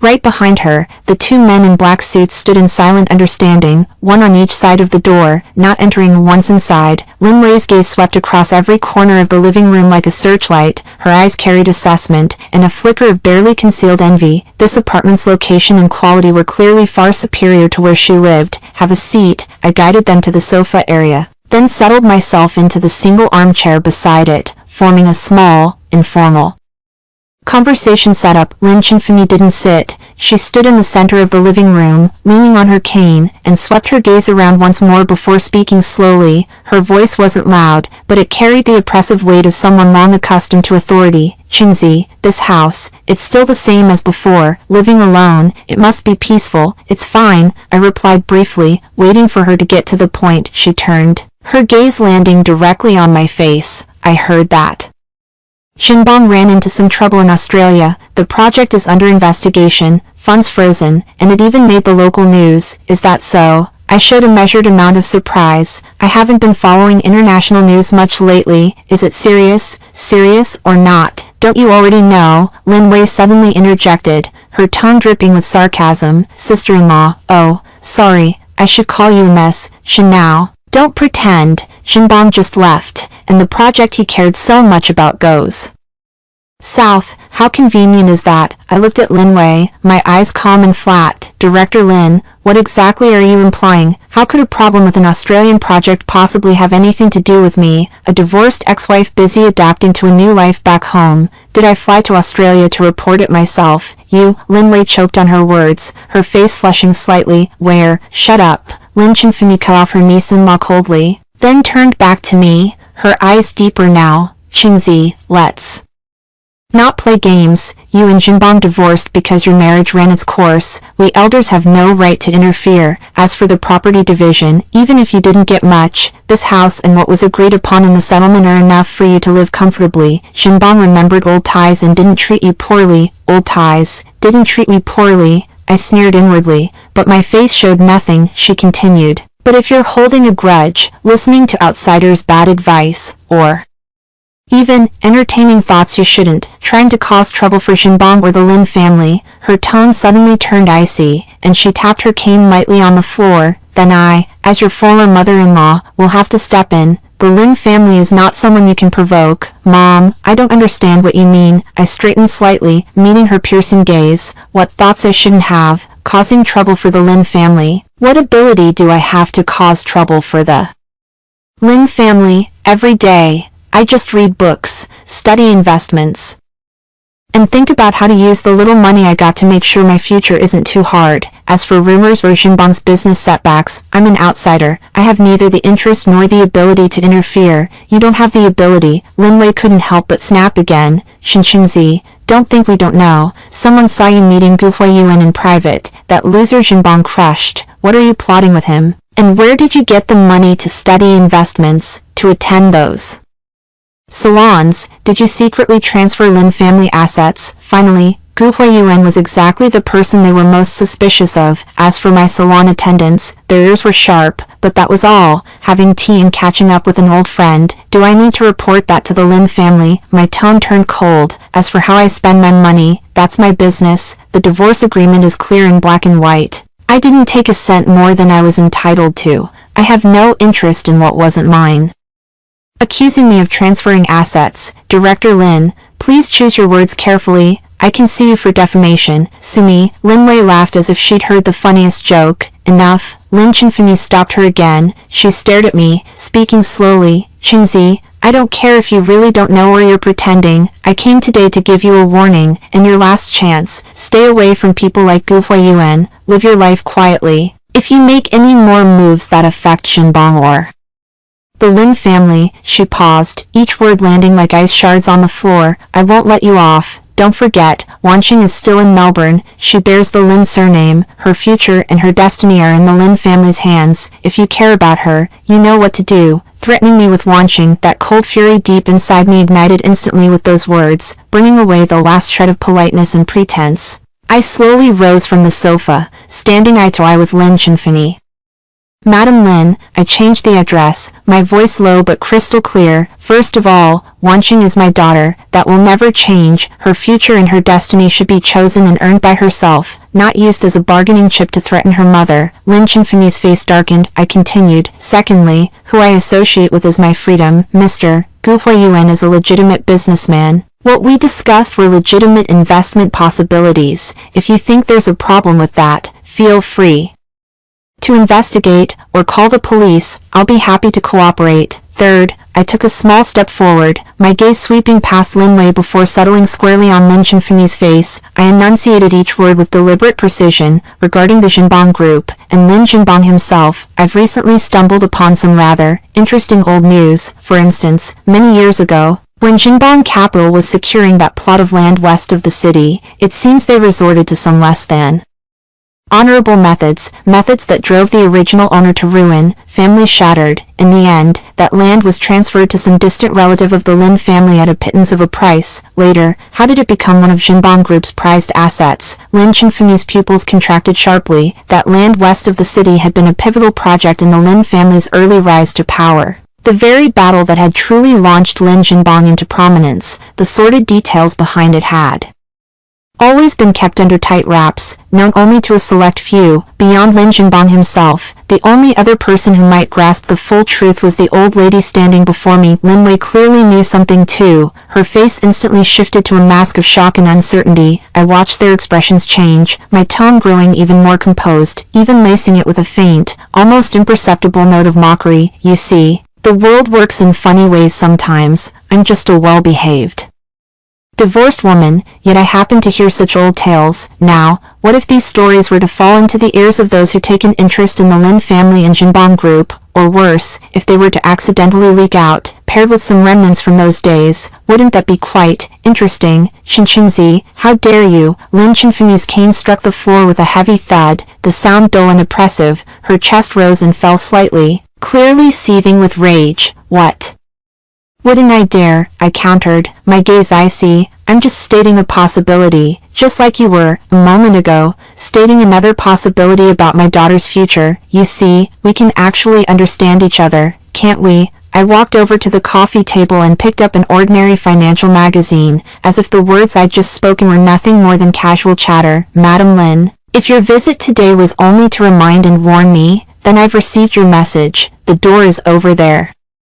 No need to see you out. I issued the dismissal. Lin Chenfini stared at me, her well-maintained face twitching slightly, her eyes brimmed with shock, fury, and a trace of disbelief mingled with wariness. She had likely never imagined that her once docile, even timid daughter-in-law would one day turn so sharp, so unyielding, and turn the tables on her. Lin Wei's mouth hung open, her gaze darting between me and the old lady. Utterly at a loss, the standoff stretched for a full 10 seconds. Finally, Lin Chenfini ground out through clenched teeth. Fine, just fine. Xinqingzi, remember what you said today. We're leaving. She spun around abruptly, leaning on her cane, her steps stiffer than when she had arrived, and headed for the door. Lin Wei scrambled to follow, but before leaving, she shot me a venomous glare, one that held not only hatred but also a newfound fear. The door slammed shut with a thunderous bang. I stood there, listening to the muffled, strained argument and the fading footsteps outside, until the silence returned, absolute. Slowly, I sank back onto the sofa and picked up my now cold cup of tea. My hands trembled slightly, not from fear, but from the immense mental energy the confrontation had drained from me. It was also a mix of anger and lingering dread. They had dared to threaten me with Wanqing, but this battle, I had won, at least for now. I had cowed them. The Lin family wasn't a monolith. Lin Chenfini cared most about the family's face and legacy. By striking at her weak point with the old tale of the West City, I had ensured that she wouldn't dare to pressure me so blatantly again anytime soon. She would also have to reconsider the weight of her ex-daughter-in-law. I walked to my desk and opened a hidden drawer, where I kept Wanqing's diary and a backup of the USB drive. I gently traced my fingers over the diary's cover. Wanqing, Mom has no way back. And I can't afford to retreat. Anyone who tries to use you to threaten me, I will make them pay. I picked up my phone and sent an encrypted message to Zhou Mukin. Be alert for possible retaliation from the Lin family, especially smear campaigns or investigations targeting me personally or my social circle. Accelerate the preparations for Plan B. Then, I sent another message to Gu Huayuan. The elder has come to probe and threaten. I've responded with measured countermeasures. We need to secure more solid evidence on the West City tale as soon as possible. Finally, I turned my gaze to the window. The sky was overcast, heavy with the promise of a coming storm. The first shot of open warfare had been fired. What lay ahead would be a more brutal, more covert struggle. Lin Jinbang, your mother has already tasted the change in me. And you, how are you faring with the trouble in Melbourne? I curled my lips into a cold smile. The image of Lin Jinfeng's livid face as she stormed away was like a crack, a tear that formally ripped through the thin veneer of civility between me and the Lin family. I knew that after this brief moment of deterrence, a fiercer counterattack would follow. The Lin family wouldn't sit idly by, and Lin Jinbang certainly wouldn't, but I didn't wait passively. On the contrary, the old lady's personal visit had acted like a shot of adrenaline, strengthening my resolve to accelerate my plans. Fear, perhaps there was some, but it was drowned out by a sense of determination born from burning bridges behind me. The more they threatened and pressured me from their lofty perch, the more it proved their guilt, proved that the things Wan Xing and I suspected and had gathered truly struck a nerve. Over the next few days, I operated at a near-frenzied pace. By day, under the guise of Shinqingzi Investment Studio, and with Zhou Mukin's assistance, I conducted business operations that appeared normal but were, in reality, meticulously orchestrated steps. We used a portion of our funds to quietly acquire scattered shares of several small, publicly listed companies that had close business ties with the Jinbang Group but were struggling with liquidity. The amounts weren't enough for control, but they were sufficient to raise a different voice at critical moments during shareholder meetings, or serve as bargaining chips. Evening came, and I found myself locked in an encrypted video conference with Gu Huayuan and Zhou Mukin, meticulously refining our strategy to dismantle Lin Jinbang's core business operations. Gu Huayuan dug up a cache of Lin Group's old skeletons, cases involving illegal land use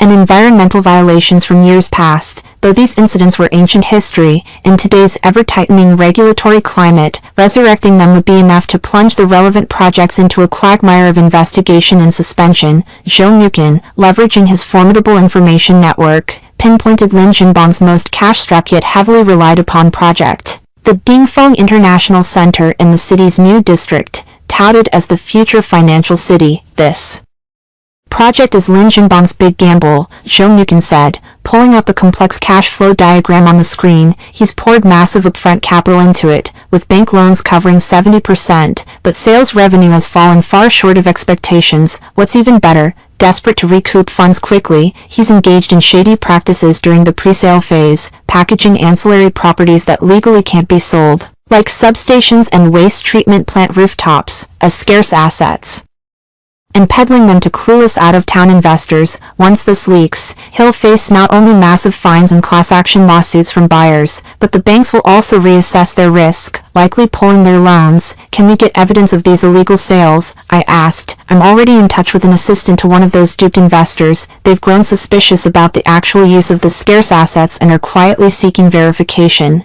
We can appropriately provide some expert advice and evidence leads. A cold smile flickered at the corner of Zhou Mukin's mouth. Also, among the main material suppliers for this project, two happen to be facing cash flow issues themselves, and they're quite bitter about Lin Jinbang dragging his feet on final payments. Gu, could you inadvertently let slip some rumors about Lin Group's potential cash flow crunch? Gu Huayuan nodded. Leave it to me. A few suppliers he screwed over back in the day are now doing well for themselves. They'd be more than happy to see Lin Jinbang fall. Spreading a word is easy. We operated like a finely tuned machine, each part syncing seamlessly. Attorney Qin Feng's team followed in lockstep, evaluating the risks and legality of every move we made from a legal standpoint, and began compiling evidence from the West City old case that might involve criminal offenses, ready to submit materials to the Economic Investigation Department at the opportune moment, either anonymously or on behalf of third-party victims, but just as we were tightening our net, an unexpected interlude prematurely detonated part of the powder keg. Sue Warner was back in the country. She hadn't returned with Lin Jinbong. In fact, he was so bogged down with the Australian project that he couldn't break away for the foreseeable future. Sue Warner came alone, with a seemingly plausible excuse.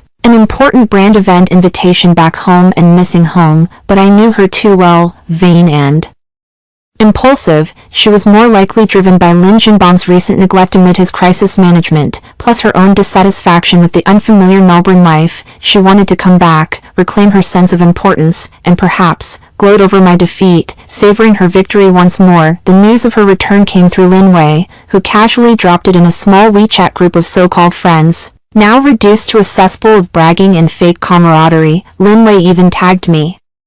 Warner's back, everyone. She says she misses us all, especially Sister Qingzi, wants to treat you to a meal. The glee in her tone was practically dripping through the screen. I stared at the message and let out a cold laugh. Lin Wei, still smarting from my earlier rebuke, was trying to use Sue Warner, a rather dull blade, to probe me again, or maybe she wanted to spark a direct clash between Sue Warner and me, so she could sit back and watch the fireworks, before I could decide how to respond. Sue Warner called me directly. Her voice was still syrupy sweet, but laced with a deliberate condescension. Sister Shin, I'm back. Tomorrow noon, I've booked a table at the Cloud Summit revolving restaurant. Let's have lunch together. It's been ages. Little sister misses you so much. Jinbong isn't around, so we can have a proper heart-to-heart. Cloud Summit was one of the city's most expensive and exclusive restaurants. A blatant flex. I could almost picture her smug expression. I was about to refuse outright, but in a flash, an idea struck me.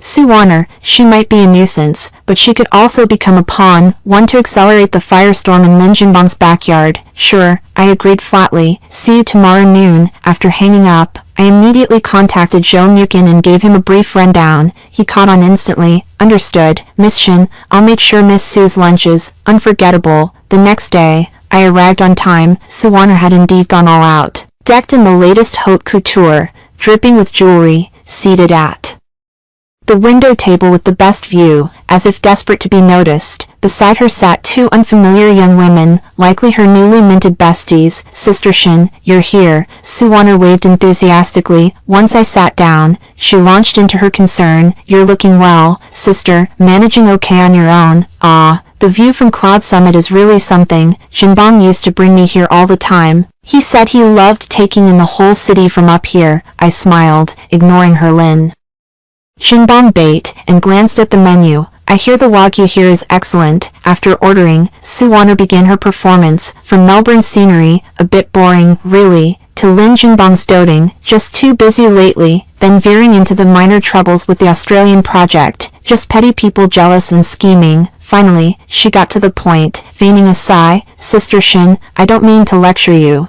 but you and Jinbong were married once. Even if you've split, you shouldn't be. Well, some things are hard to say, but I've heard you've been spending time with that Gu Huayuan. That man is no good. He was always jealous of Jinbong's success back in the day, spreading rumors after losing. Sister, don't let him use you. It'll only make Jinbong angry, and that won't be good for anyone, especially little Wanqing, who's still with him, final English adaptation. Again with the late-night star nonsense, a cold sneer curled inside me, but I let my face settle into a mask of puzzled hurt. Warner, where did you hear that? Mr. Gu and I just bumped into each other, chatted about some investment possibilities. How did it twist into this by the time it reached your ears? Could it be, did Lin Wei say something to you? I deliberately steered the blame toward Lin Wei, my voice carrying a hint of wounded innocence. Sue Warner's eyes flickered with a brief hesitation. Sister Wei is just looking out for you. After all, a lot of people are eyeing the Lin family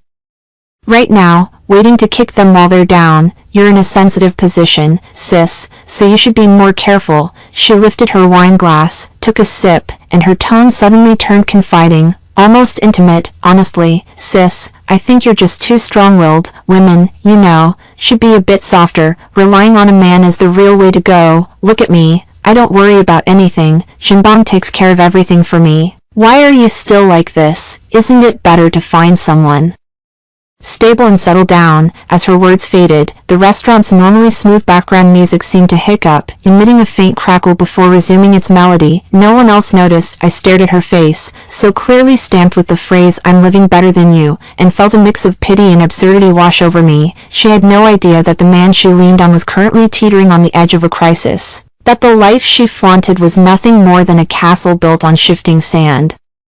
"Relying on a man," I repeated softly, setting down my knife and fork. I dabbed the corners of my mouth with the napkin, then lifted my gaze to meet hers, my voice low but sharp enough to cut through the air. "Warner, have you ever thought about what would happen if that man you rely on couldn't even save himself one day? For example, if his company's capital chain snapped, the banks called in their loans, projects went unfinished, or even all those illegal things he did in the past got dug up."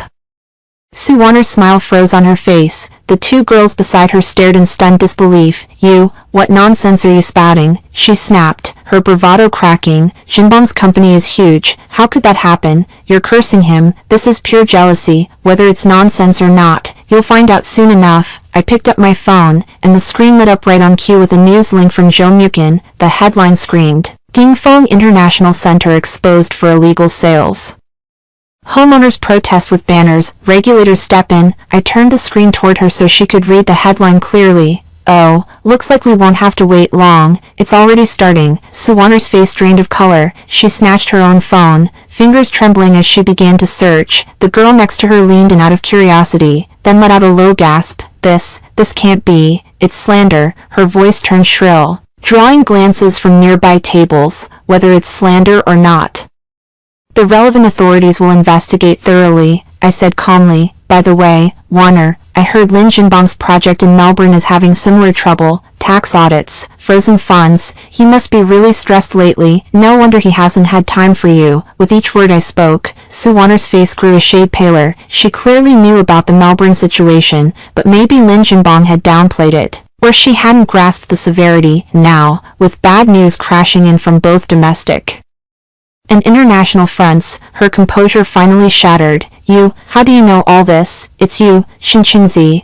Are you behind this?" She lost every shred of her fake calm, pointing a trembling finger at me, her voice warped by agitation. "Miss Sue, watch your words," I said coldly. "I'm just giving you a friendly warning because it seemed like you were still in the dark. As for who's behind these things, the law and regulatory agencies will naturally find the answers, instead of pointing fingers at me here. You should think about what you'll do if Lin Jinbong falls. How much of those designer bags, jewelry, and that perfectly arranged life of yours will be left?" Without another glance at her pale, panicked face, I waved over the waiter to settle the bill. "Only for my portion. Looks like Miss Sue has lost her appetite for this meal. I'll take my leave. You, take care of yourself." I stood and walked away, leaving Sue Warner frozen in place like a statue. Her two besties exchanged glances, their eyes now tinged with distance and scrutiny. Stepping out of the restaurant, the sunlight felt harsh. I slid into the car, and Zhou Mukin's call came in immediately, his voice carrying a hint of amusement. "CEO Shin, how did that little interlude at the restaurant go?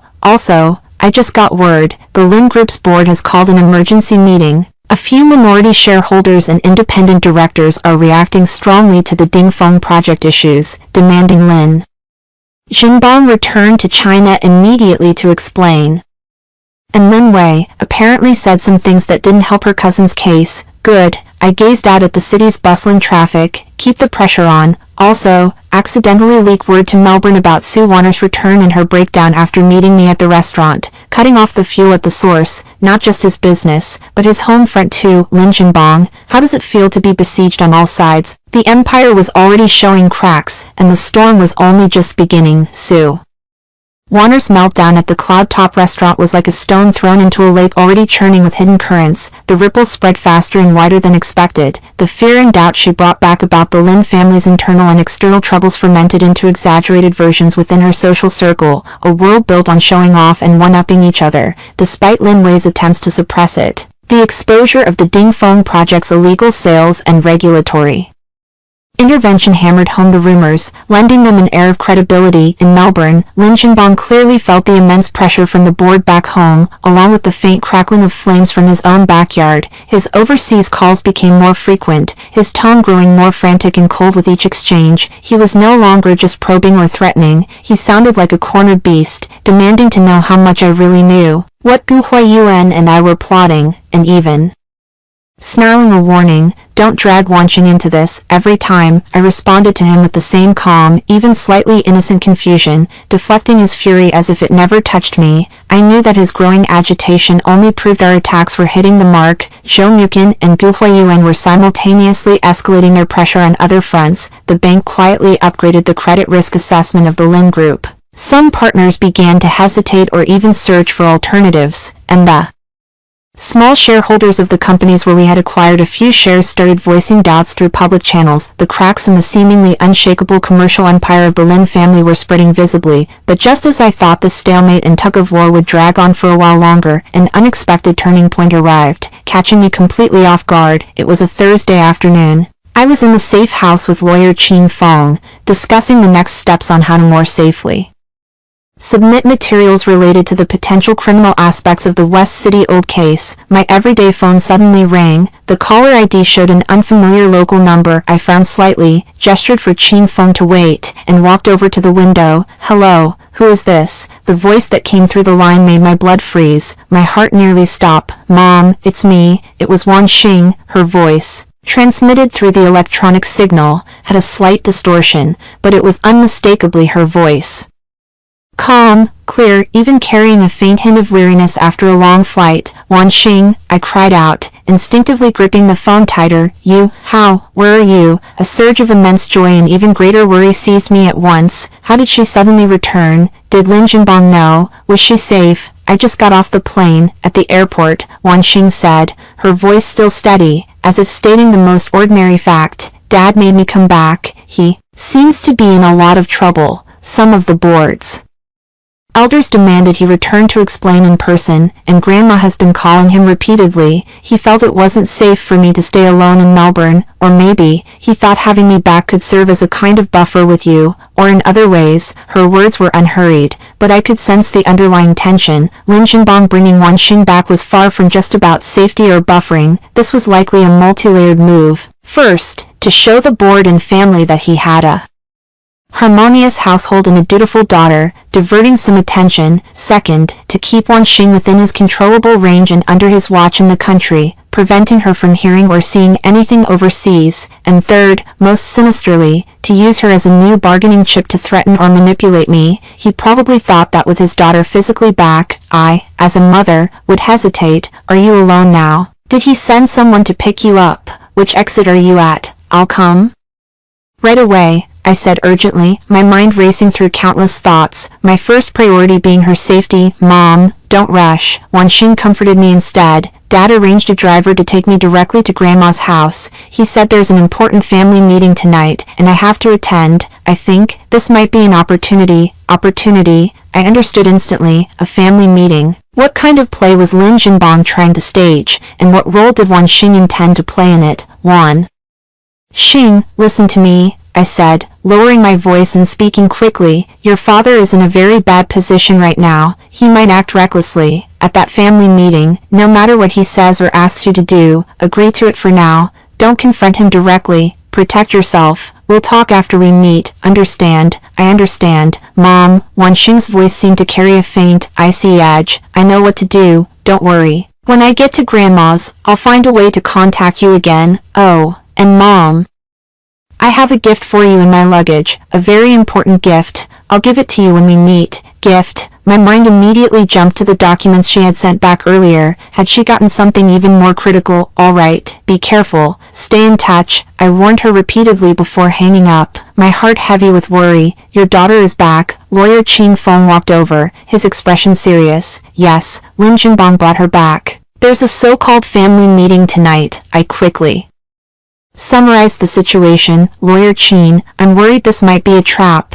Wanqing could be in danger. Qin Feng pondered for a moment. From a legal perspective, Miss Lin Wanqing is over 15, with partial civil capacity. As her guardian, Lin Jinbang arranging her return in a family gathering, without clear evidence of immediate physical danger, is hard to define as illegal, but your concern is valid. Lin Jinbang is under immense pressure, and his behavior could be unpredictable. I suggest, on one hand, you establish a more secure direct communication channel with Miss Lin as soon as possible. On the other hand, we need to prepare a contingency plan. If Miss Lin is coerced at the meeting or any other situation arises, how can we legally intervene? I forced myself to calm down. Wanqing's sudden return had disrupted my original rhythm, but it might also, as she said, be an opportunity. A chance to shift the battlefield from covert struggles and peripheral attacks directly into the core fortress of the Lin family. I immediately contacted Zhou Muqin and Gu Huayuan. Updating them on this unexpected development, Zhou Muqin suggested deploying some resources to ensure Wanqing's safety from the airport to the Lin residence, and attempting to monitor any external communications from the Lin mansion tonight, within the vague boundaries of legality. Gu Huayuan reminded me that during the Lin family meetings, besides core members, sometimes one or two particularly trusted or needed company veterans would attend, especially in times of crisis, and advised me to remind Wanqing to be aware of everyone present. That evening, Wanqing sent me a brief message through a new, disposable encrypted number. Arrived at Grandma's, meeting at 8 p.m., gift in the inner pocket of my backpack, blue USB drive, password is Grandpa's death anniversary. I'm fine, don't worry, the anniversary of my father's death. My heart clenched again. A sharp pang of grief that quickly hardened into an even fiercer resolve. I typed back, protect yourself, act according to the situation. Mom is here. At 7:50 p.m., I sat in front of the computer in the safe house, surrounded by multiple surveillance screens, one of them a blurry feed of the public area outside the Lin family mansion, which Zhou Muqin had hacked into through some special method. My heart pounded like a war drum, each beat a desperate, frantic rhythm against my ribs. I knew I couldn't see or hear what was happening inside,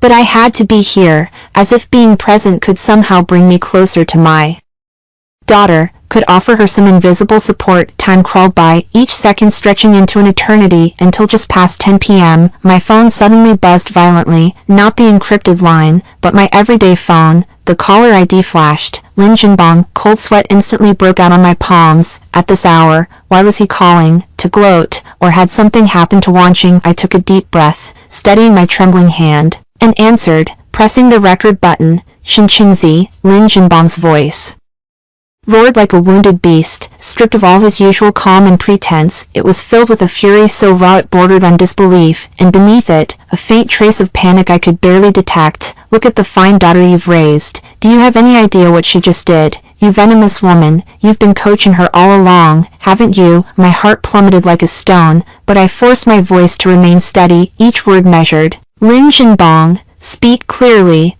What happened to Wanqing?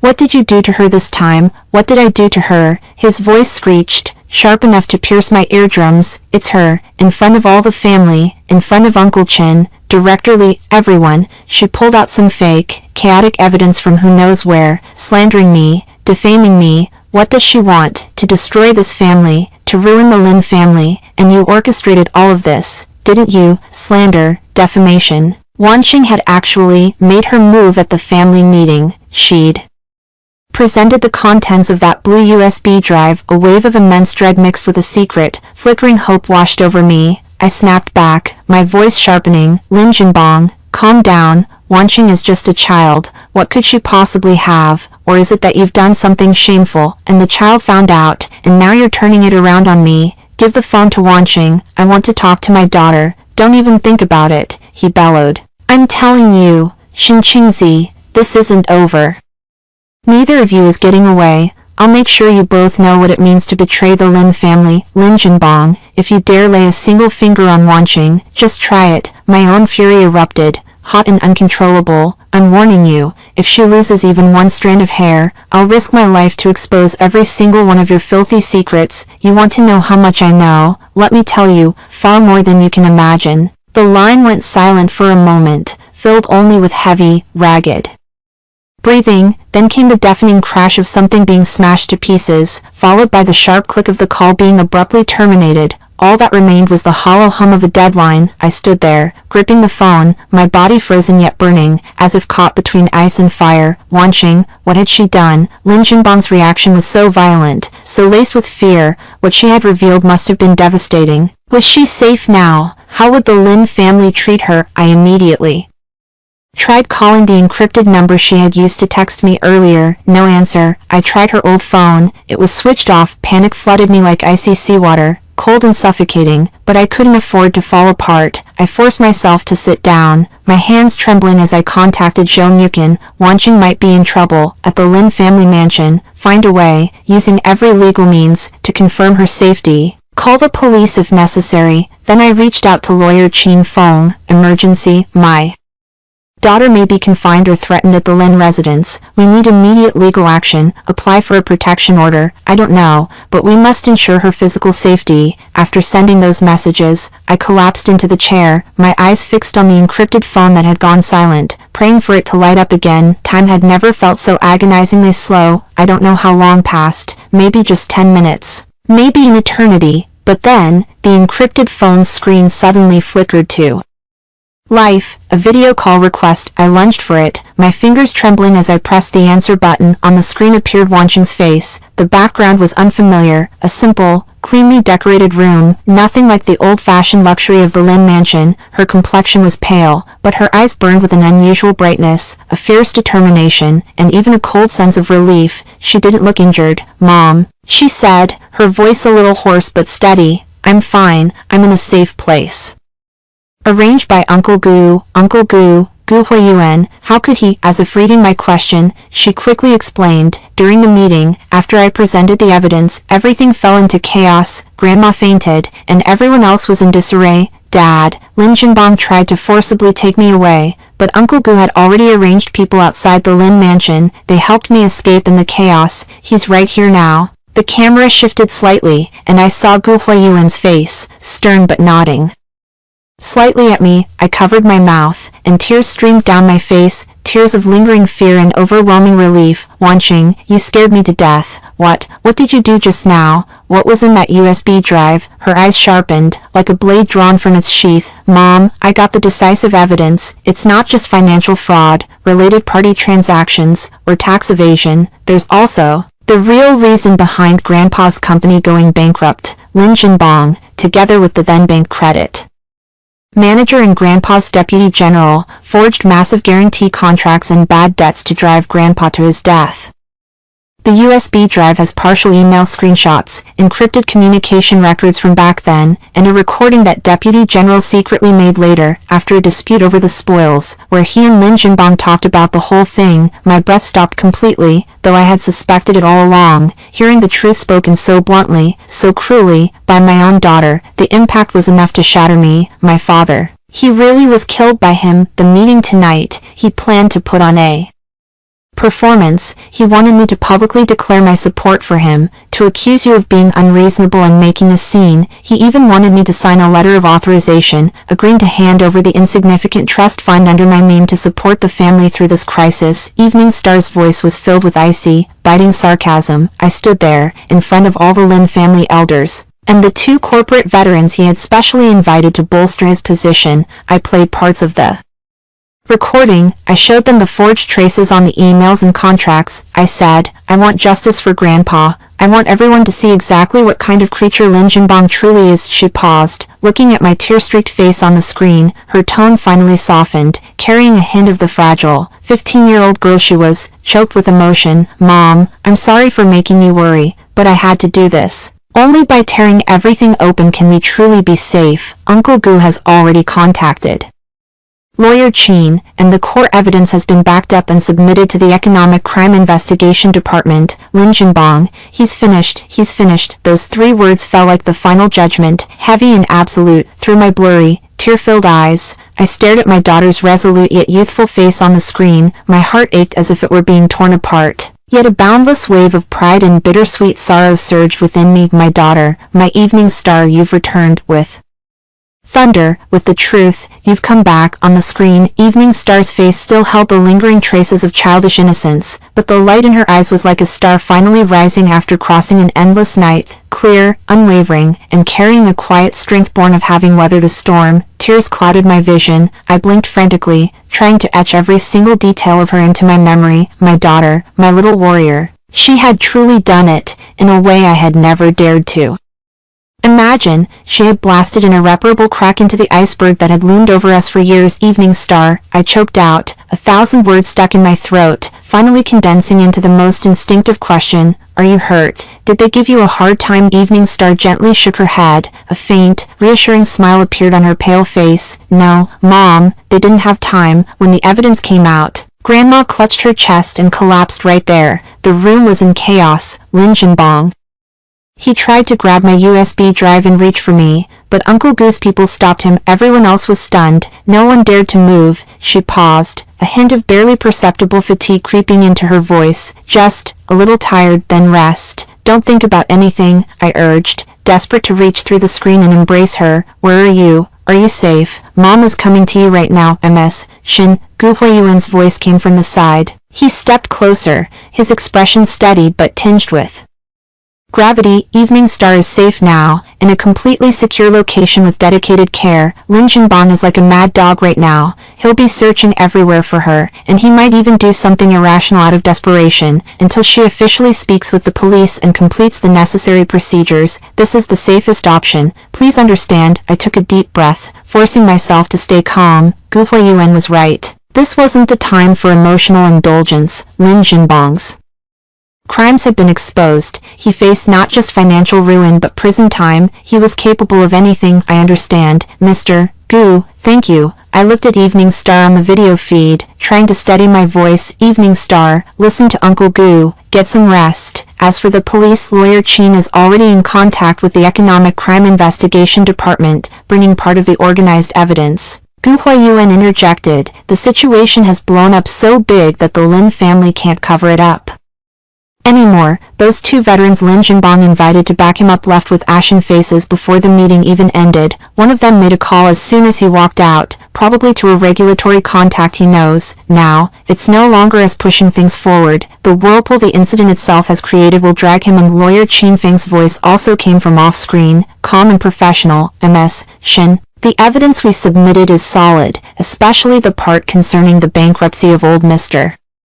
Shin's company years ago, combined with Miss Evening Star's public exposure tonight, is enough to initiate a formal investigation. Lin Jinbong is suspected of economic crimes, fraud, and possibly even more serious offenses. He is now the primary target of the investigation. His personal freedom will be restricted. He won't be able to pose a real threat to Miss Evening Star or you in the short term. Next, we need to cooperate with the investigation and prepare for the subsequent civil compensation lawsuit. Hearing this, the heart that had been suspended in midair finally settled a little, but seeing my daughter's tired yet forced smile, the ache in my heart still spread like a tide. Evening Star, the things on that USB drive, when did you find them? How? I finally asked the question that had been haunting me the most, the source of my deepest pain. Evening Star lowered her eyes, silent for a few seconds. When she looked up again, there was deep pain in her gaze, but also a sense of release. After Grandpa died, I always felt something was off. Lin Jinbong, sometimes when he drank too much, or was particularly smug,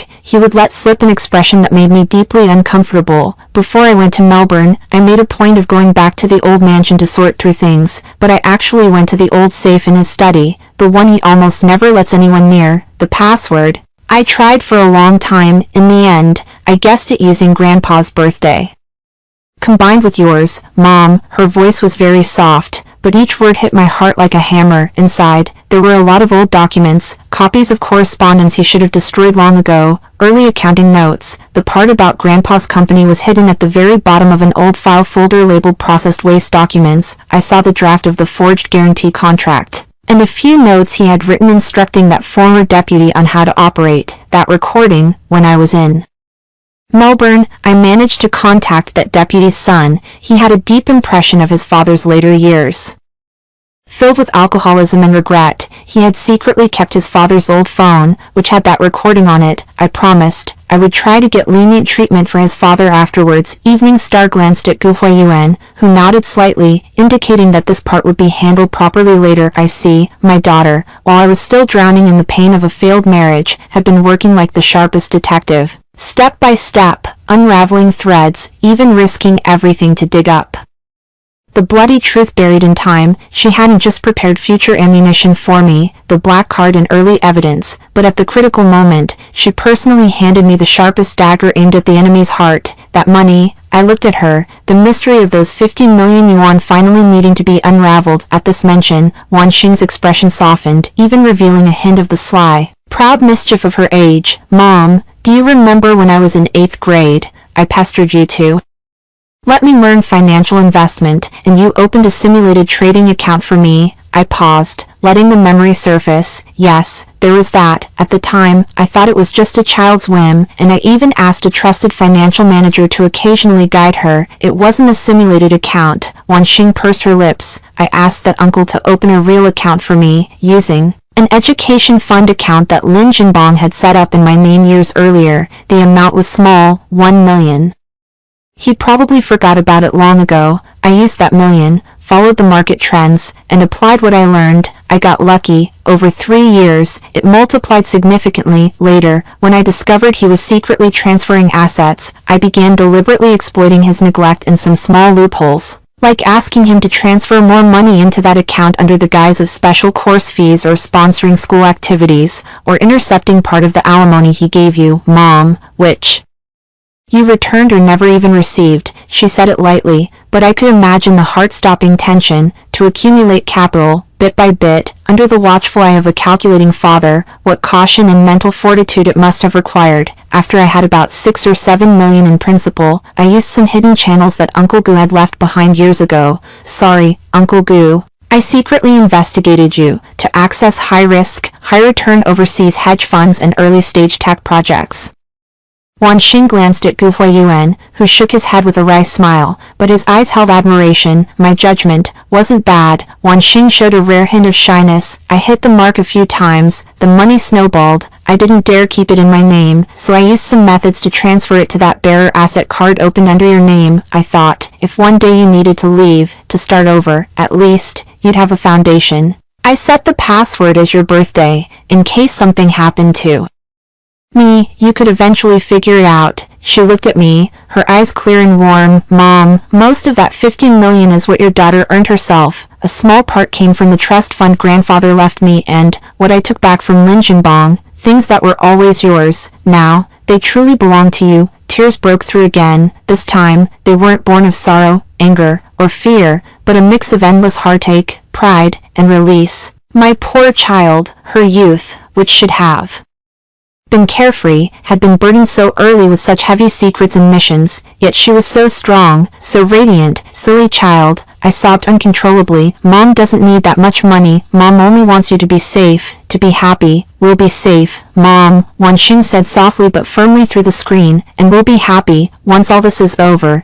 The days that followed felt like fast forward, yet they moved toward a clear endpoint amid the chaos. After the family meeting, Lin Jinbang tried to contact Wan Xing but failed. When he discovered the core evidence was missing, Wan Xing had taken the original USB drive, but backups had already been submitted. He panicked completely. He tried to use his connections to suppress the matter, but too many people were present that night, and news had already leaked. The Economic Investigation Department formally opened a case, and soon took compulsory measures against him. Jinbang Group's stock price plummeted. Banks collectively called in loans, partners canceled contracts or filed lawsuits. The vast business empire crumbled at an astonishing speed. More details of his early illegal activities were dug up, alongside the old Chen family case, becoming a sensational financial and social news story. Lin Chen Fenji fell ill from the shock, and the rest of the Lin family scattered like monkeys fleeing a falling tree, busy distancing themselves and fighting over the few remaining scraps. Su Warner had vanished with some valuables when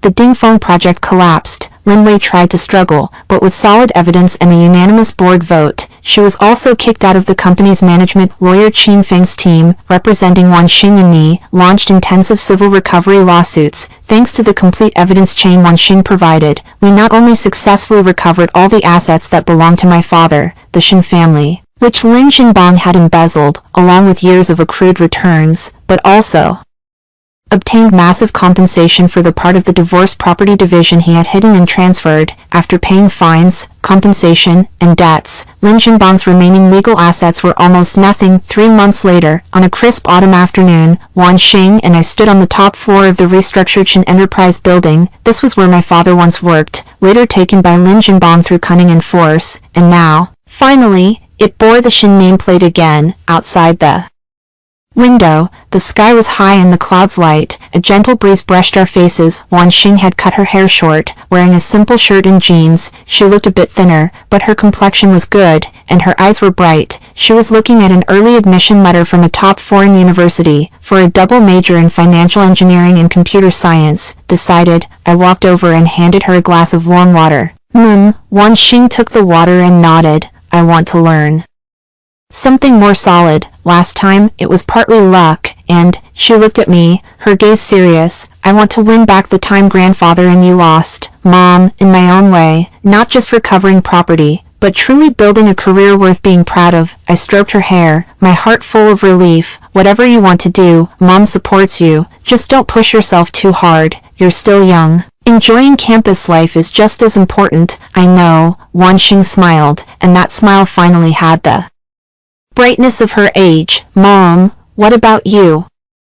Shin Enterprise is starting over, with countless tasks, and the cooperation projects with Uncle Gu. One step at a time, I gaze out the window at the vast, open scenery, feeling a calm and fulfillment I've never known before. With professional teams like Attorney Qin and Zhou Nukin helping us, and your Uncle Gu Huayuan as a reliable partner, my voice pauses slightly as I mention Gu Huayuan. Over the past few months, we've worked closely together toward a common goal, and the mutual admiration between us has grown. The unspoken trust and understanding between us have long surpassed that of ordinary allies. Some subtle feelings have been settling, but neither of us is in a hurry to clarify them. The Shin Corporation will gradually find its footing. Mom feels now that every day is filled with anticipation. Wan Xing looks at me, then suddenly leans in closer, whispering, Mom, I think Uncle Gu is a good man. So much better than Lin Jinbang, by 1,000 times. My face flushes slightly, and I gently pat her. Kid, don't meddle in adult matters. Wan Xing laughs and dodges away, running to the window. She spreads her arms wide and takes a deep breath. Mom, look how vast and clean the sky is. I walk over and stand beside her, shoulder to shoulder. Yes, the dark clouds have scattered, leaving a clear moon and gentle breeze.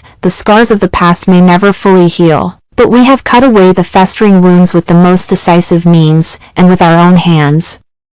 We have paved a path toward the light. My daughter, with her precocious wisdom, courage, and deep love, has cut through the thorns for me, and I, at last, have found my own name and strength amidst the ruins. Shinqingzi, my phone rings. It's a message from Gu Huayuan, confirming a detail about this afternoon's collaboration meeting. I read it and reply, a faint, involuntary smile curling at the corners of my lips. Wan Xing sneaks a glance at my phone screen, then looks up at me, a sly glint of mischief flashing in her eyes, but she says nothing, only holding my arm more tightly, resting her head gently on my shoulder. The sunlight warms us, casting long shadows that seem to stretch all the way into a distant, bright future. Clear wind, bright moon, vast mountains and rivers. Our new journey has only just begun.